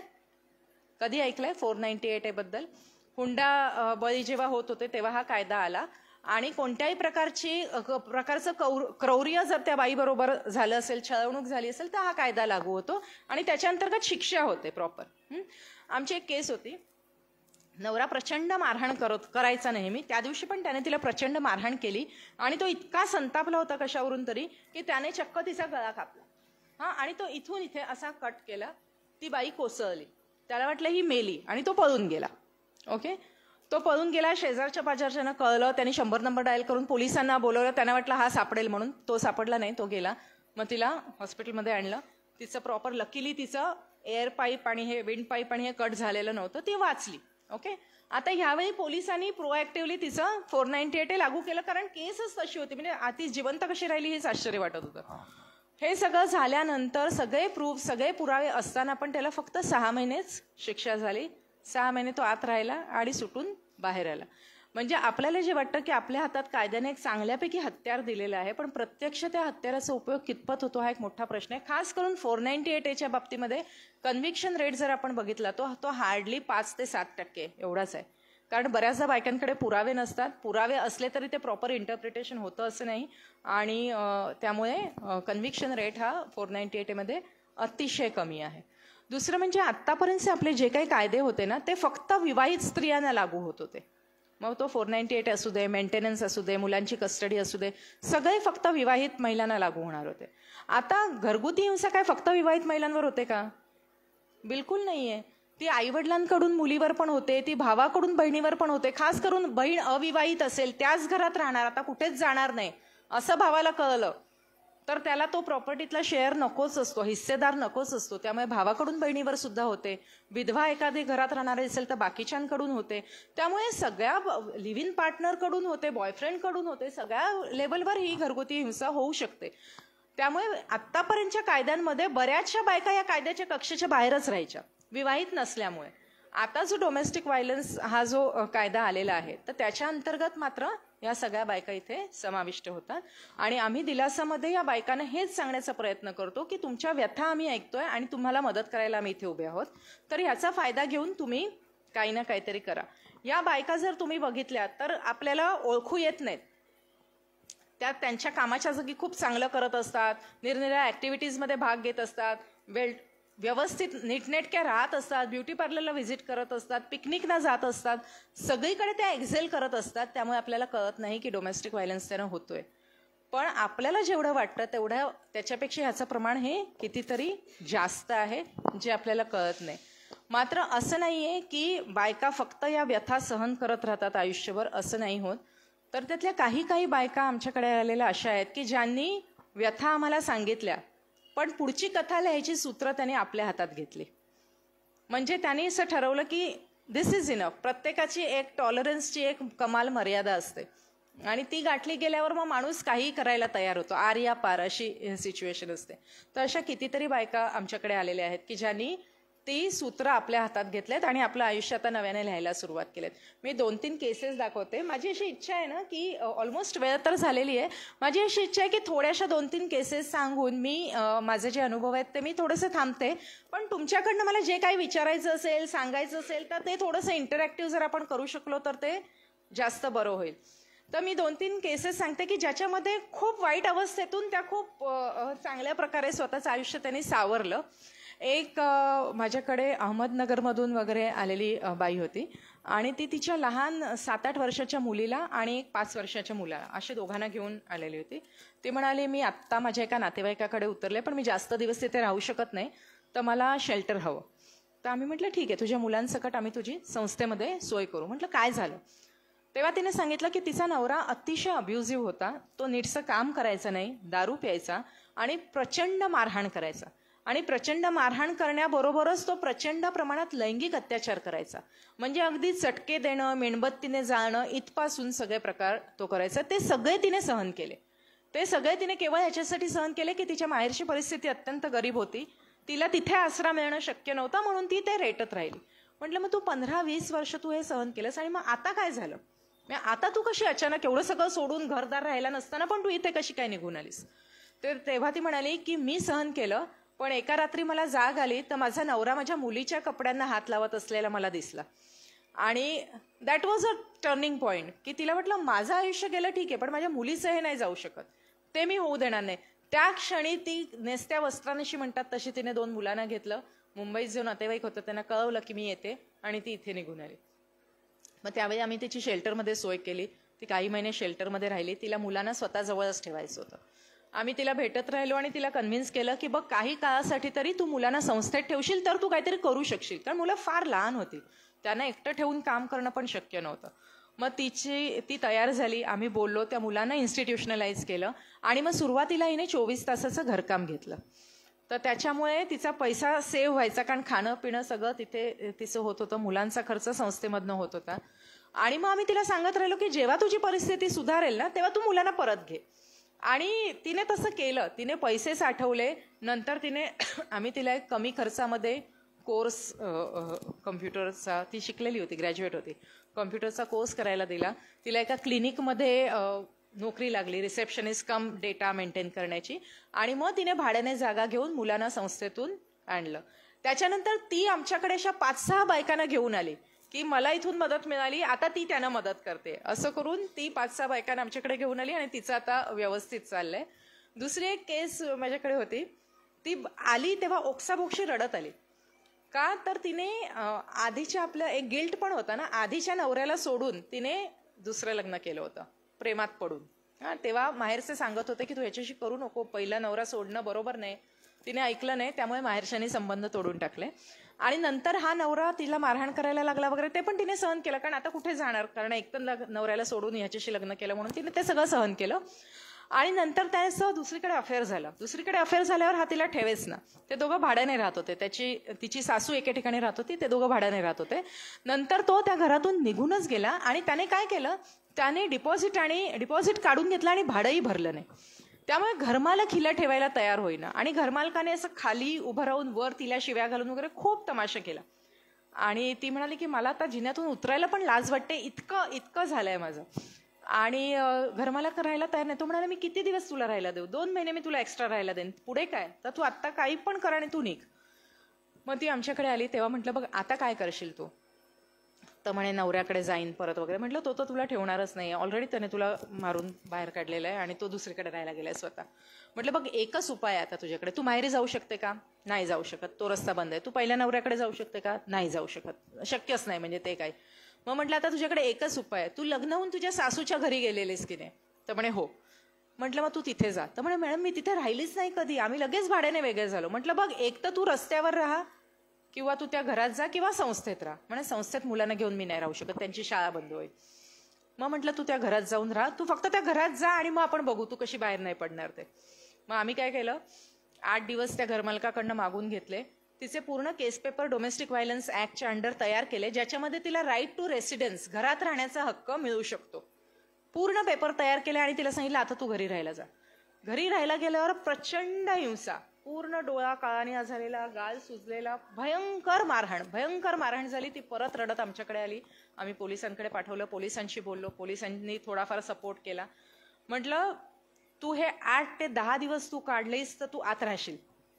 तिने ते काढले. लकीली वसईची केस होती ती. वसई पोलीस स्टेशनने खूप चांगलं कोऑपरेट केलं. जेव्हा ती 100 डायल करायची, पोलीस जायचे, तेवढ्या पुरतं तिला हे करायचे आणि यायचे, परत ते चालू. 2 मुलांसकट ती तिथे राहिली.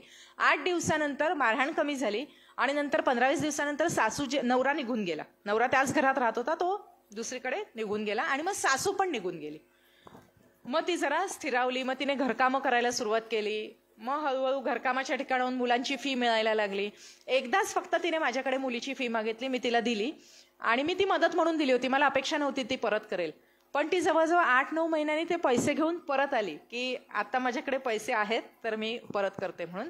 आज तिची केस चालू आहे. आम्ही तिला बरंच सांगण्याचा हा प्रयत्न केला की तू केस सेटल कर, काहीतरी लमसम अमाऊंट घे आणि तुझं आयुष्य मोकळी हो त्यातून आणि पुढे लाव. ती म्हणाली नाही, मला ह्याला शिक्षाच द्यायची, ह्याला खेपाच घालायला लावायचे, मला काय मिळो न मिळो पण ह्याला त्रास झालाच पाहिजे. तिची केस चालू आहे अजूनही. मेंटेनन्स सँक्शन झालाय, तो भरत नाहीये, त्याच्यासाठी ती कोर्टात जाते. ती घरकामं करते, मुलांची फी बी सगळं सेटल केलं आणि ती त्या घरात आहे.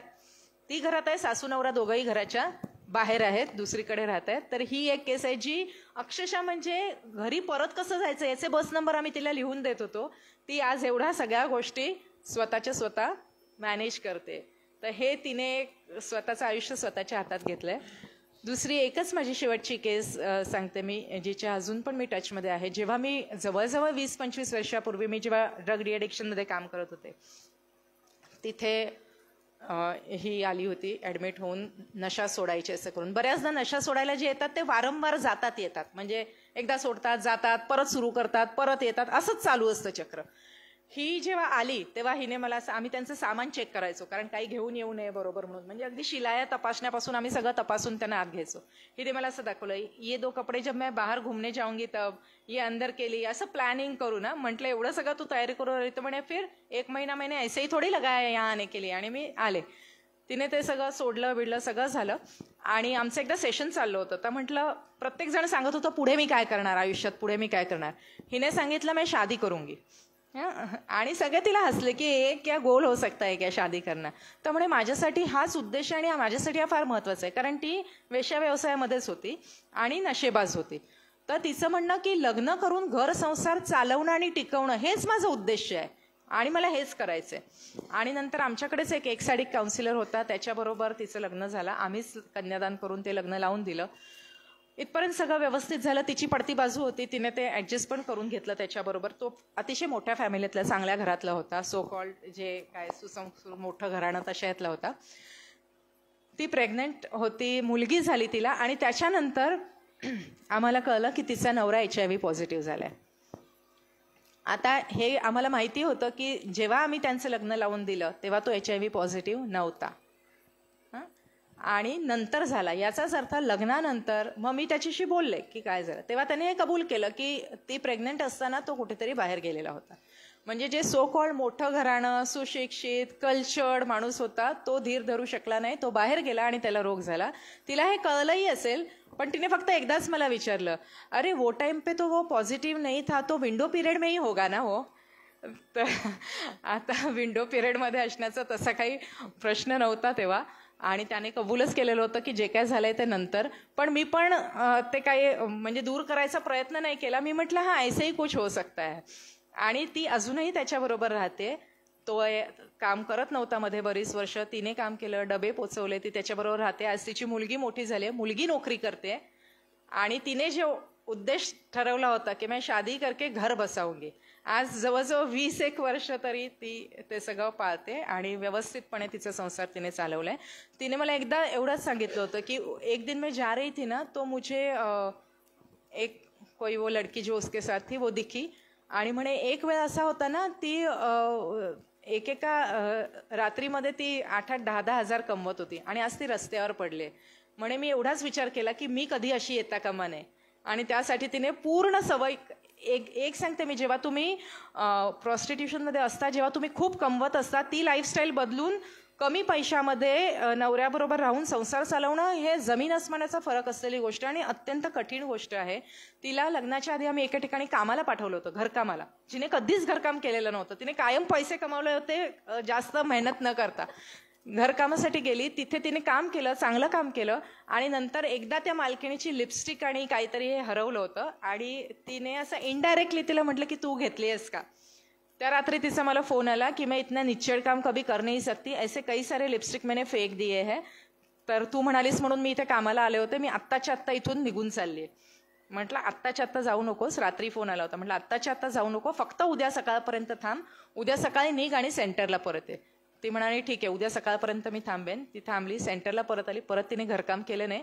पण एवढंच मला खुशी की ती सेंटरला आली. नाहीतर साधारणपणे यांची टेंडन्सी अशी असते की जिथे पूर्वी होता तिथे जायचं आणि एक पुडी प्यायची, पण हे न करता ती टिकली आणि अजूनही टिकून आहे.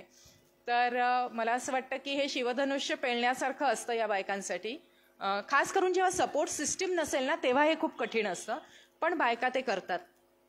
त्यांना फक्त कोणीतरी पाठीशी एवढं राहिलं तरी त्या करतात आणि त्याच्यामुळे म्हणजे मला असं वाटतं, त्यांच्याकडे बघितलं की मला असं वाटतं की यांच्यात जेवढी क्षमता आहे तेवढी माझ्यात आली पाहिजे. असेल की नाही मला गॅरंटीच नाही अजिबात, पण आली पाहिजे.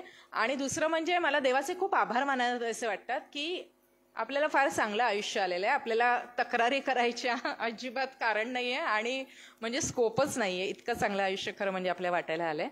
तर मला असं वाटतं की मी इथे थांबते, बऱ्यापैकी ऑलमोस्ट वेळ झालेला आहे. शेवटी मी फक्त मला एक गुरु ठाकूरच्या 4 ओळी आठवत आहेत, त्या सांगून मी थांबते आणि मग आपण इंटरॅक्ट करू शकतो.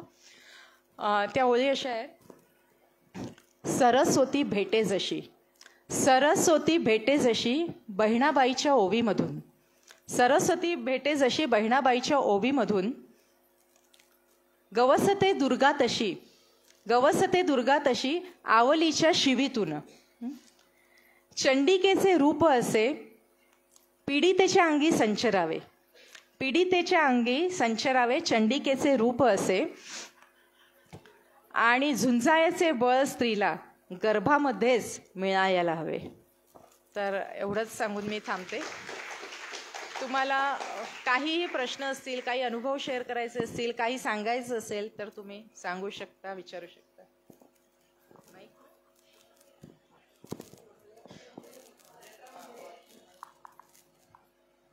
मुलगी नको हा फक्त भारतातलाच अनुभव आहे का बाहेरच्या राष्ट्रामध्ये सुद्धा असा आहे? फिमेल फिटिसाइड बद्दलचे उदाहरणं कमी बघितलेत, बाहेरच्या देशातली आकडेवारी अजूनपर्यंत तरी आलेली नाहीये. पण निग्लेक्ट ऑफ गर्ल चाइल्ड आणि डिस्क्रिमिनेशन हे सगळ्या ठिकाणी अतिशय कॉमन आहे. इनफॅक्ट आपल्याकडे जसं मुलीला मारून टाकणं ही खूप भयंकर गोष्ट वाटते, तसं सहारन कंट्री, आफ्रिकन कंट्री आणि काही ट्रायबल्स जे आहेत त्यांच्यामध्ये फिमेल जेनायटल म्युटिलेशन म्हणजे स्त्रीची गुप्तांग कापून काढणं, ज्याच्यावर आता वर्ल्ड वाईड एक मुवमेंट चालू आहे. तर ह्यासारख्या गोष्टी खूप आहेत तिथे. पण फिमेल फिटिसाइडची उदाहरणं अशी मारून टाकण्याची उदाहरणं माझ्या तरी अजूनपर्यंत ऐकिवात नाही आलेली आहेत. त्याच्या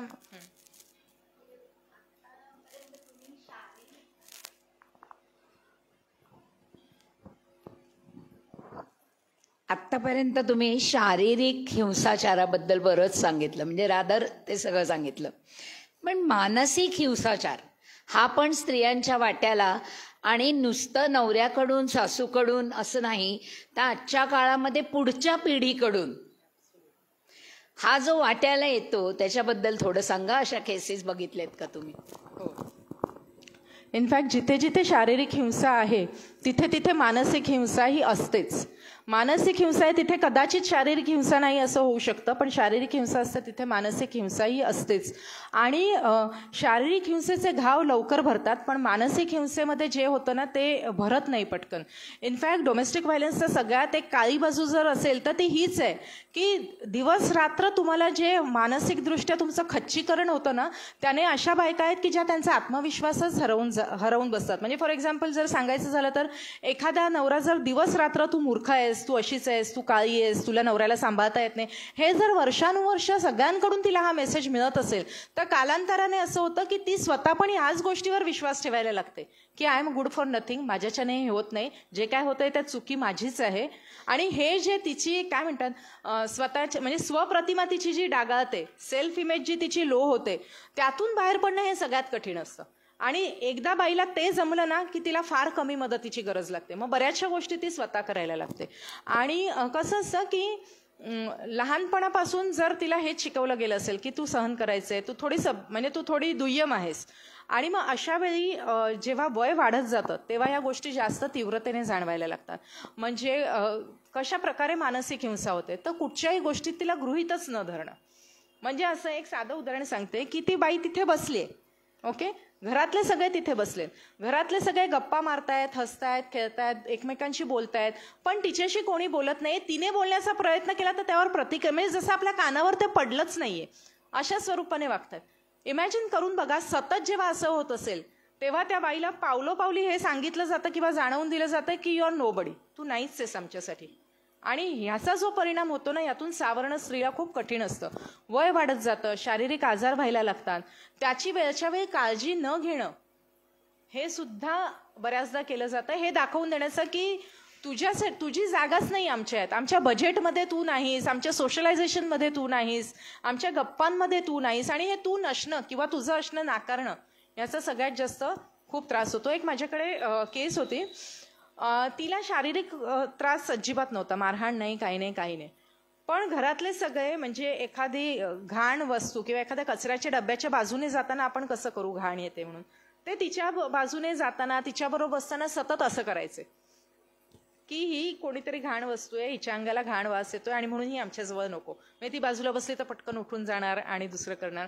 आणि एक दिवस हाईट म्हणजे त्यांनी काय केलं तर त्यांनी तिचं डोकं दाबून तिला कमोडमधलं पाणी प्यायला लावलं, जे आपण म्हणजे घरातल्या कुत्र्यांना पण असं कोण करत नाही. तर ह्या सगळ्या गोष्टींचा जो परिणाम असतो तो खूप खोलवर जाणारा परिणाम असतो. आणि तरुणपणात निदान शारीरिक ताकद त्या बाईमध्ये असते, त्यामुळे कदाचित ही शक्यता असते की ती काहीतरी स्टेप घेईल. पण जेव्हा वय वाढलेलं असतं आणि अशा प्रकारचा निग्लेक्ट केला जातो किंवा हॅरेसमेंट केली जाते, तेव्हा त्या बाईला कुठे जावं हे कळत नाही. आणि ती ह्या मुशीतनंच घडलेली असते की मुलाबद्दल कसं बोलावं, त्यामुळे ती पटकन म्हणजे एक माझी बहीण ॲडव्होकेट आहे, तर तिच्याकडेच एक सिनियर सिटीजनची जी केस आलेली होती, तर त्याच्यामध्ये ते काय करायचे ना की तिला खायला प्यायला द्यायचे नाहीत, तिची औषधं आणायची नाहीत, आणि मग तिची खूप चिडचिड व्हायची. तिच्याच घरी राहत होते, घर तिच्या नावावरच होतं, तिच्याच घरी राहत होते. आणि मग नंतर सिनियर सिटीजनच्या ॲक्टच्या अंतर्गत कलेक्टर ऑफिसमध्ये केस घातली, त्याच्यामध्ये बऱ्याच चांगल्या डायरेक्टिव्ज मिळाल्या.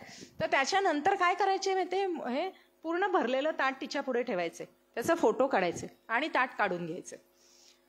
आणि म्हणजे अक्षरशः त्या केसमध्ये इतकं त्यांनी अति केलं की शेवटी सिनियर सिटीजन असल्यामुळे ते शक्य झालं, DV मध्ये ते शक्य झालं नसतं, पण सून आणि मुलाला एव्हिक्ट केलं. म्हणजे त्या घरातून, नाही तर कोर्ट अशी ऑर्डर कधी सहसा देत नाही, तुमचा हक्क अबाधित ठेवते, दुसऱ्याला काढायची ऑर्डर सहसा देत नाही, सिनियर सिटीजन ॲक्टच्या अंतर्गत ते होतं.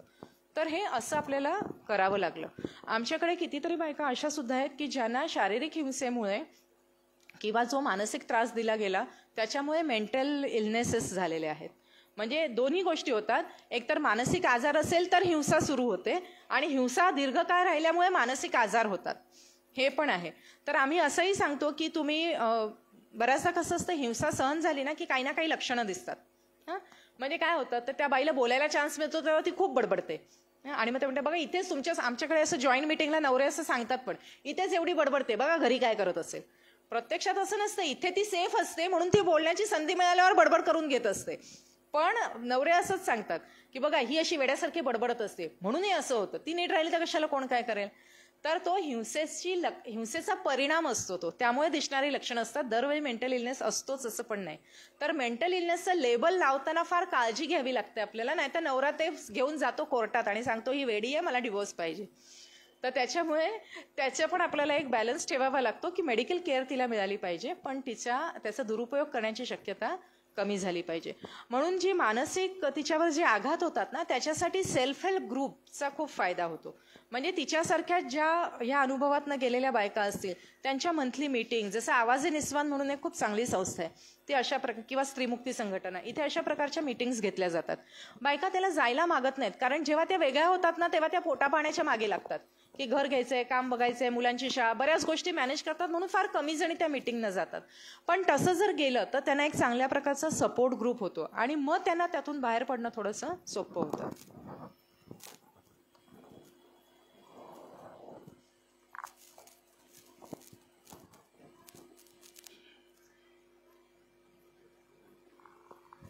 हरॅसमेंट ॲट वर्कप्लेससाठी काही कायदे आहेत का, आणि असले तरी त्याच्या विरुद्ध आवाज उचलला जात नाही? तो पहिला मुद्दा, त्याच्याविषयी थोडं सांगा. आणि दुसरं म्हणजे तुम्ही जी उदाहरणं दिलीत ती साधारणपणे दारिद्र्य रेषेखालची किंवा एक लोअर मिडल क्लास, उच्चभ्रू घरामध्ये किंवा उच्च मध्यमवर्गीय किंवा मध्यमवर्गीय घरामध्ये सुद्धा जो छळ म्हणा किंवा जे डॉमिनेशन कुठेतरी असतंच, त्याला आपण सॉफिस्टिकेटेड छळ म्हणू, जो पुढे येत नाही, अशा बायका कधीही आवाज काढत नाहीत. आणि जर काढल्या तर त्यांना जज केलं जातं, बाईकडनं बाईलाच जज केलं जातं. तर त्यासाठी काय सांगाल? दुसऱ्या प्रश्नाबद्दल मी आधी बोलते. पहिली गोष्ट म्हणजे आमच्याकडे आत्ता मी ज्या केसेस सांगितल्या त्या सगळ्या दारिद्र्य रेषेखालच्या केसेस नव्हत्या. त्यातल्या मध्यमवर्गीय, निम्न मध्यमवर्गीय आणि उच्च मध्यमवर्गीय आणि गरीब अशा सगळ्या केसेस होत्या. पण जो एक व्हेरी हाय इन्कम ग्रुप जो आहे तशातल्या बायकांना पण खूप त्रास असतो आणि तो दरवेळी सोफेस्टिकेटेडच असतो असं सुद्धा नाही. तो अतिशय वाईट पद्धतीचा पण असतो. पण जसा त्यांनी सांगितलं तसं त्या बायका पटकन बोलायला मागत नाहीत, कारण एक सोशल स्टँडर्ड आणि प्रेस्टीज ही गोष्ट असते. अशा बायका आमच्याकडे बऱ्याचदा तासनतास फोनवर बोलतात. आम्ही त्यांना एनकरेज करत असतो की तुम्ही सेंटरला प्रत्यक्ष या, पण त्या यायला मागत नाहीत. त्यांना फोनवरनं गायडन्स हवा असतो किंवा फोनवरनं त्यांना बोलायचं असतं, जस्ट व्हेंटिलेट व्हायचं असतं. त्यांच्याकडे थोड्याफार प्रमाणात रिसोर्सेस असतात, त्यामुळे युजली लिगल एडसाठी वगैरे त्यांना आमची गरज लागत नाही. आमच्याकडनं त्यांना काय हवं असतं तर फक्त गायडन्स हवा असतो. त्यांचे वकील सुद्धा त्या करतात, पण ते कम बॅक टू अस की माझा वकील असं म्हणतोय, हे बरोबर आहे का, किंवा हे असं असं झालंय तर आता काय करता येईल. तर अशा स्वरूपाचा गायडन्स आम्ही त्यांना, आमचा एक इंटरव्हेन्शन नंबर आहे जो 24/7 ऑन असतो. आमचा टीम मेंबर कोणी ना कोणीतरी तो हँडल करत असतो, ज्याच्यावर डॉक्टरांपासून सर्वायव्हरपर्यंत सगळ्यांचे फोन येत असतात. तर त्यावेळी अशा डेफिनेटली खूप साऱ्या केसेस आहेत. आणि तिथे प्रॉपर्टी हा एक प्रचंड मोठा मुद्दा असतो. डिवोर्स किंवा सेपरेशनच्या वेळी पण मेंटेनन्स अँड प्रॉपर्टी डिस्ट्रीब्युशनवरनं बरेच बखेडे त्याच्यामध्ये होत असतात. तर ते निश्चितपणे आहे. आणि बाईला जज केलं जातं, फक्त उच्च वर्गात नाही, बाईला कायम जज केलं जातं, बाईकडनं पण पुरुषांकडनं पण जज केलंच जातं. आणि याच्यावर सुद्धा आम्ही नेहमी बोलत असतो की बाईने बाईचं सपोर्ट होण्यासाठी काय काय करता येईल. तर डेफिनेटली ते व्हायला पाहिजे. दुसरा तुमचा प्रश्न होता लैंगिक छळवणूक किंवा sexual harassment of woman at workplace. तर याच्यासाठी याच नावाचा कायदा आहे, ज्याला कॉमनली पॉश किंवा शॉ असं म्हटलं जातं. म्हणजे sexual harassment of woman prevention, prohibition and redressal act 2013.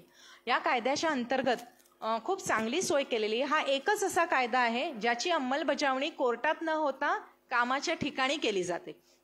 कारण असं बघितलं होतं की सेक्शुअल हॅरेसमेंट ॲट वर्कप्लेस ही खूप कॉमन गोष्ट होती, पण ज्याची आकडेवारी कुठेच उपलब्ध नव्हती.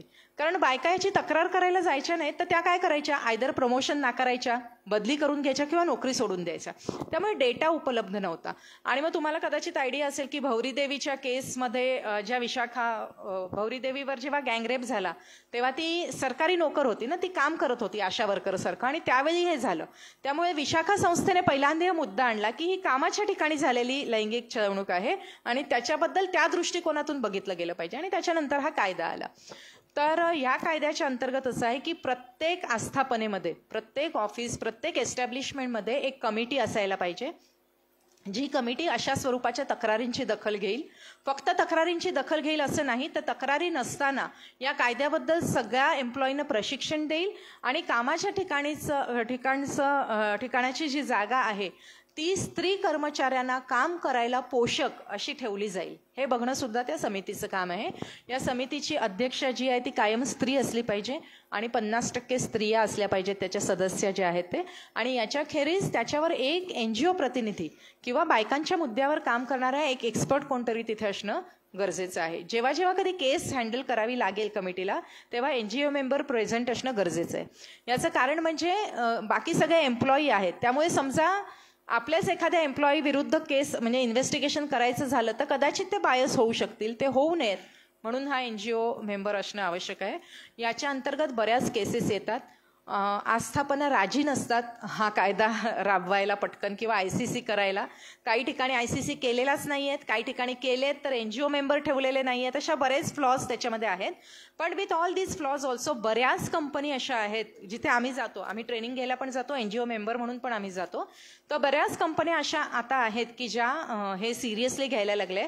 कारण कंपनीचा परफॉर्मन्स बघताना बेटर जेंडर रेशिओ हा एक क्रायटेरिया आता केलेला आहे की तुमच्या आस्थापनेमध्ये स्त्री कर्मचाऱ्यांची संख्या योग्य प्रमाणात असणं आवश्यक आहे, असं आता आहे.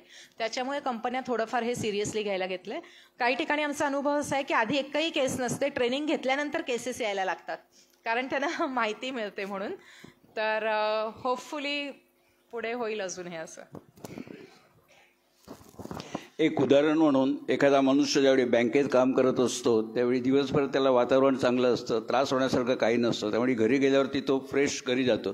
तुमच्या बाबतीत दिवसभर तुमच्याकडे जे येत असतात तर दुःख आणि दुःख हेच तुम्हाला दिवसभर बघायला लागतं. मग त्याचा परिणाम तुम्हाला घरी गेल्यावरती होणं अपरिहार्य आहे, तर तुम्ही ते कसं मॅनेज करता? बहुतेक माझा नवरा ते मॅनेज करत असेल. नाही, ऑन अ लायटर वेन एक म्हणजे जसं मी बाईच्या बाबतीत म्हटलं की सपोर्ट स्ट्रक्चर चांगलं असणं खूप आवश्यक आहे, काम करणाऱ्यांच्या बाबतीत पण मी तेच म्हणेन की सपोर्ट स्ट्रक्चर चांगलं असणं खूप आवश्यक आहे. कधी कधी मला असं वाटतं, म्हणजे बरेच जण असं म्हणतात की सेम प्रोफेशनमधला माणूस असेल तर ते बरं असतं कारण त्यांना अंदाज असतो, म्हणून डॉक्टरशी लग्न करतो, वकिलाशी. मला कायम असं वाटायचं की नको, घरी येऊन पण तेच फील्ड नको, आपलं वेगवेगळं फील्ड असलं पाहिजे. माझे मिस्टर आज इथे आलेले आहेत, ते ह्या फील्डमधले नाही आहेत, ते डिझास्टर मॅनेजमेंट बघतात. May be that's why is handling disaster much better.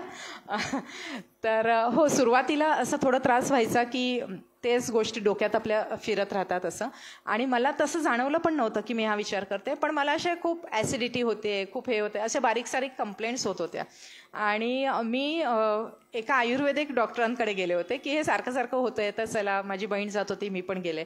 आणि मी म्हटलं हे हल्लीच असं व्हायला लागलं, आधी मला असं कधी होत नव्हतं. तर त्यांनी मला विचारलं की तुझं शेड्यूल काही बदललंय का? तर म्हटलं नाही, माझं शेड्यूल नाही बदललंय. तर म्हणे बघ, आठवून बघ कामाच्या वेळा, कामाचं स्वरूप. मग मी म्हटलं हो, की आता आधी मी अशा ठिकाणी होते, आता मी अशा ठिकाणी आहे. मग ते म्हणाले तुला हे जे होतंय ना त्यात तुझ्या कामाचा फार मोठा भाग आहे. आणि मग त्यांनी मला बरंच काय काय सुचवलं की तू योगा कर, मेडिटेशन कर. मला आजतागायत मेडिटेशन करणं काही जमलेलं नाहीये, पण योगासनं वगैरे करते. पण over a period of time ना ते स्विच ऑन आणि स्विच ऑफ हे व्हायला याच्यासाठी लागलं की माझ्यासाठी ते खूप गरजेचं आहे. जसं माझी कलिग आहे, तिने आयुष्यभर ह्या व्हायलन्स फील्डमध्येच नोकरी केली, पूर्ण वेळ ती तेच करत होती आणि ती करून पण ती व्यवस्थित राहू शकली. मी तशी राहू शकले नसते. त्यामुळे मला एका वेळी वेगवेगळ्या गोष्टी करणं आवश्यक आहे माझ्यासाठी. म्हणजे घरी आल्यावर मला पिक्चर बघायला आवडेल, मला गाणं म्हणायला आवडेल, मला फिरायला आवडेल, मला जेवण बनवायला आवडेल. म्हणजे वेगवेगळ्या 4 गोष्टी केल्या तर मी ही गोष्ट व्यवस्थित करू शकते. पण मी जर दिवस रात्र व्हायलन्समध्येच राहिले तर मला ते झेपणार नाही. मला असं वाटतं बर्नआउट ज्याला म्हणतात, की फील्डमध्ये बर्नआउट होणं, सतत एक गोष्ट बघून होरपळून जाणं, त्याने ते टाळायचं असेल तर मला असं वाटतं ह्या वेगवेगळ्या गोष्टी करणं आपल्याला खूप आवश्यक आहे.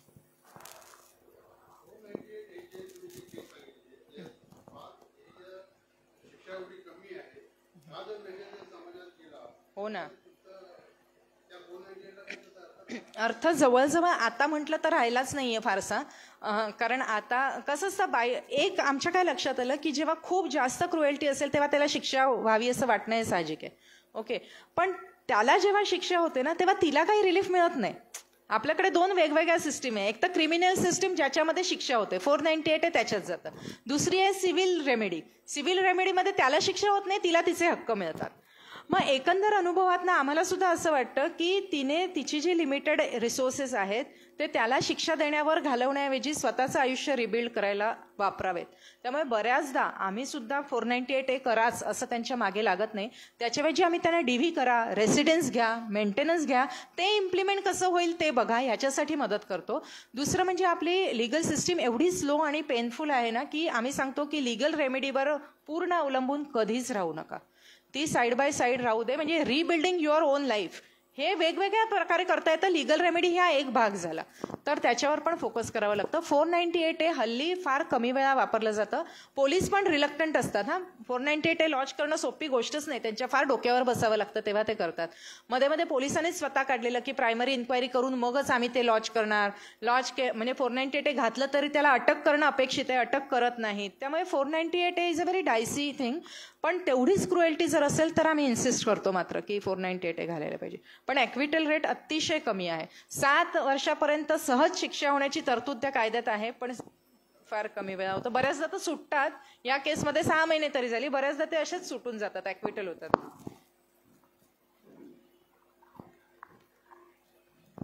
तुम्ही आत्ता जे सांगितलं की शारीरिक छळ होण्यापेक्षा मानसिक छळ सुद्धा, तर तसा अनुभव आमच्या घरात घडलेला आहे. म्हणजे तो अनुभवच मला 2 मिनिटात शेअर करावासं वाटतं. माझी सख्खी मामे बहीण माझ्यापेक्षा 1-2-3 वर्षांनीच मोठी होती आणि भोपाळला तिचं शिक्षण झालं, तर थोडंसं बोलणं तिचं हिंदी मिश्रित असं होतं. आणि नवरा इथे मुंबईत दादरला राहणारा होता. नाशिकची फॅमिली चांगली सुशिक्षित फॅमिली होती. आई प्रोफेसर वगैरे असे म्हणजे एकदम होते. पण त्यांनी तिचा इतका मानसिक छळ केला की लग्नानंतर तिला 3 वेळा प्रेग्नन्सी राहिली आणि 3 वेळेला ॲबॉर्शन झालं. आणि त्या छळापायी जेव्हा 3ऱ्या वेळेला ॲबॉर्शन झालं तेव्हा तिला हॉस्पिटलमधनं घरी आणलं आणि घरात न घेता तिला बाहेर उभं केलं की आईला फोन करून आईला पैसे आणायला सांग, हा सगळा खर्च कोण करणार. आणि मग तिला संध्याकाळपर्यंत बाहेर ठेवलं. तर शेजारच्यांनी आमच्या मामींना फोन करून सांगितलं की असं असं तिच्या बाबतीत घडलं आहे, तर तुम्ही येऊन तिला घेऊन जा. तर मामी आणि तिचा मोठा भाऊ असे 2 जण आले तिथे घ्यायला. आता बोलायचं कसं, कारण मीना म्हणजे बहीण मीना माझी, ती जरा थोडीशी अनकॉन्शियस शुद्धीत अशी होती. मग तिला जर आपण सांगितलं की चल आमच्याबरोबर, ती नाही म्हणली तर काय करायचं ही भीती होती. म्हणजे मग हे 2 आले जेव्हा, तेव्हा गेटपाशी गेले तर तिचा दीर आमच्या मामींच्या अंगावर धावून आला, असा गळा दाबला त्यांचा एकदम. आणि भावाला तर त्यांनी घरातच घेतलं नाही आधी सुरुवातीला. पण मग शेजारचे वगैरे उभे होते गॅलरीत बघितल्यावर, मग दोघांना घरात घेतलं. आणि मग भावाने हळूच खूण केली मीनाला की तू हो म्हण फक्त, असं तिला खूण केली. ती नशिबाने तिला कळली. आणि खूण केल्यावर मग त्याने सांगितलं की मीना आत्ता तू आमच्याबरोबर चलायचं आहेस घरी, इथे राहायचं नाही. तर ती हो म्हणाली आणि मग तिला ते घरी घेऊन गेले भोपाळला. आणि मग शेवटी मानसिक छळ म्हणून तिच्यासाठी मग त्यांनी घटस्फोट घेतला तिचा.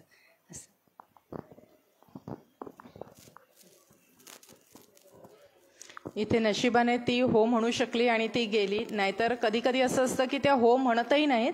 आणि अशी घटना घडलेली आहेत की ती त्यावेळी हो न म्हणाल्यामुळे मग माहेरचे म्हणतात आम्ही आलो होतो आणि तू हो नाही म्हणालीस, तर आता नको, मग आता तुझं तू बघ, असं पण होतं. पण इथे नशिबाने पुढचं सगळं तिचं व्यवस्थित व्हायचं होतं.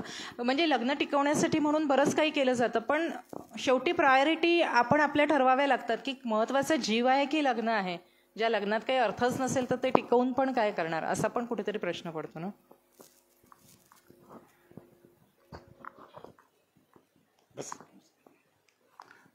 आपण गेले जवळजवळ 1.5 तास अत्यंत खूप छान माहिती मिळाली आपल्याला. आणि यांनी काम केलेल्या सगळ्या गोष्टी आपल्याला खरोखर विषण्ण करून जातात अशा आहेत. आणि त्याबद्दल म्हणजे आपल्याला खरोखरच खूपच प्रकारे गोष्टी कळल्या. आणि मला तर असं वाटतं की स्त्रियांवर अत्याचार रेप पुराण काळातूनच होत असणार. कारण सीतेला अग्निदेव करायची वेळ आली, रामाने घेतली नाही तिला. अग्निदेव केलं तेव्हा सीतेने रामाने तिचा स्वीकार केला. नंतर अहिल्याला तर ज्या गौतम ऋषींनी वाढवलं, त्या गौतम ऋषींला ते अहिल्याबद्दल कामवासना निर्माण झाली आणि त्यांनी तिच्याशी लग्न केलं. तिला काय वाटलं असेल अहिल्याला की ज्याला जो आपला पित्यासारखा होता त्यांनीच आपल्याशी लग्न करणं आहे. तर असं पुराण काळापासून हे सगळे अत्याचार चालूच आहेत आणि आजच्या काळात सुद्धा एवढे अत्याचार आहेत, याच्याबद्दल खूप वाईट वाटतं. आता मृदुला ताईंनी खूप चांगली माहिती सांगितली आणि त्याबद्दल मी खरोखरच संस्थेतर्फे पण त्यांचा खूप आभारी आहे. पण आपल्या भारतामध्ये पण काही कम्युनिटी अशा आहेत की जिथे स्त्रियांना खूप मान असतो. शेट्टी कम्युनिटी जे हॉटेलवाले आहेत त्यांच्यामध्ये स्त्रियांना भरपूर मान असतो. मोगावीरा जे उडुपीमधले फिशरमन आहेत तिथे स्त्रियांना भरपूर मान असतो. रादर तिथे मुलगी झाली तरच घरच्यांना आनंद होतो. असे या दोन्ही कम्युनिटीमध्ये आजही परिस्थिती आहे. आणि लग्न इव्हन केरळामध्ये पण असं आहे की लग्न झाल्यानंतर मुलगा मुलीच्या घरी जाऊन राहतो. तर अशा पण काही आहेत गोष्टी. तर एनिवे आता आपला वेळ पण खूप झालेला आहे, तर मी आता इथेच थांबतो.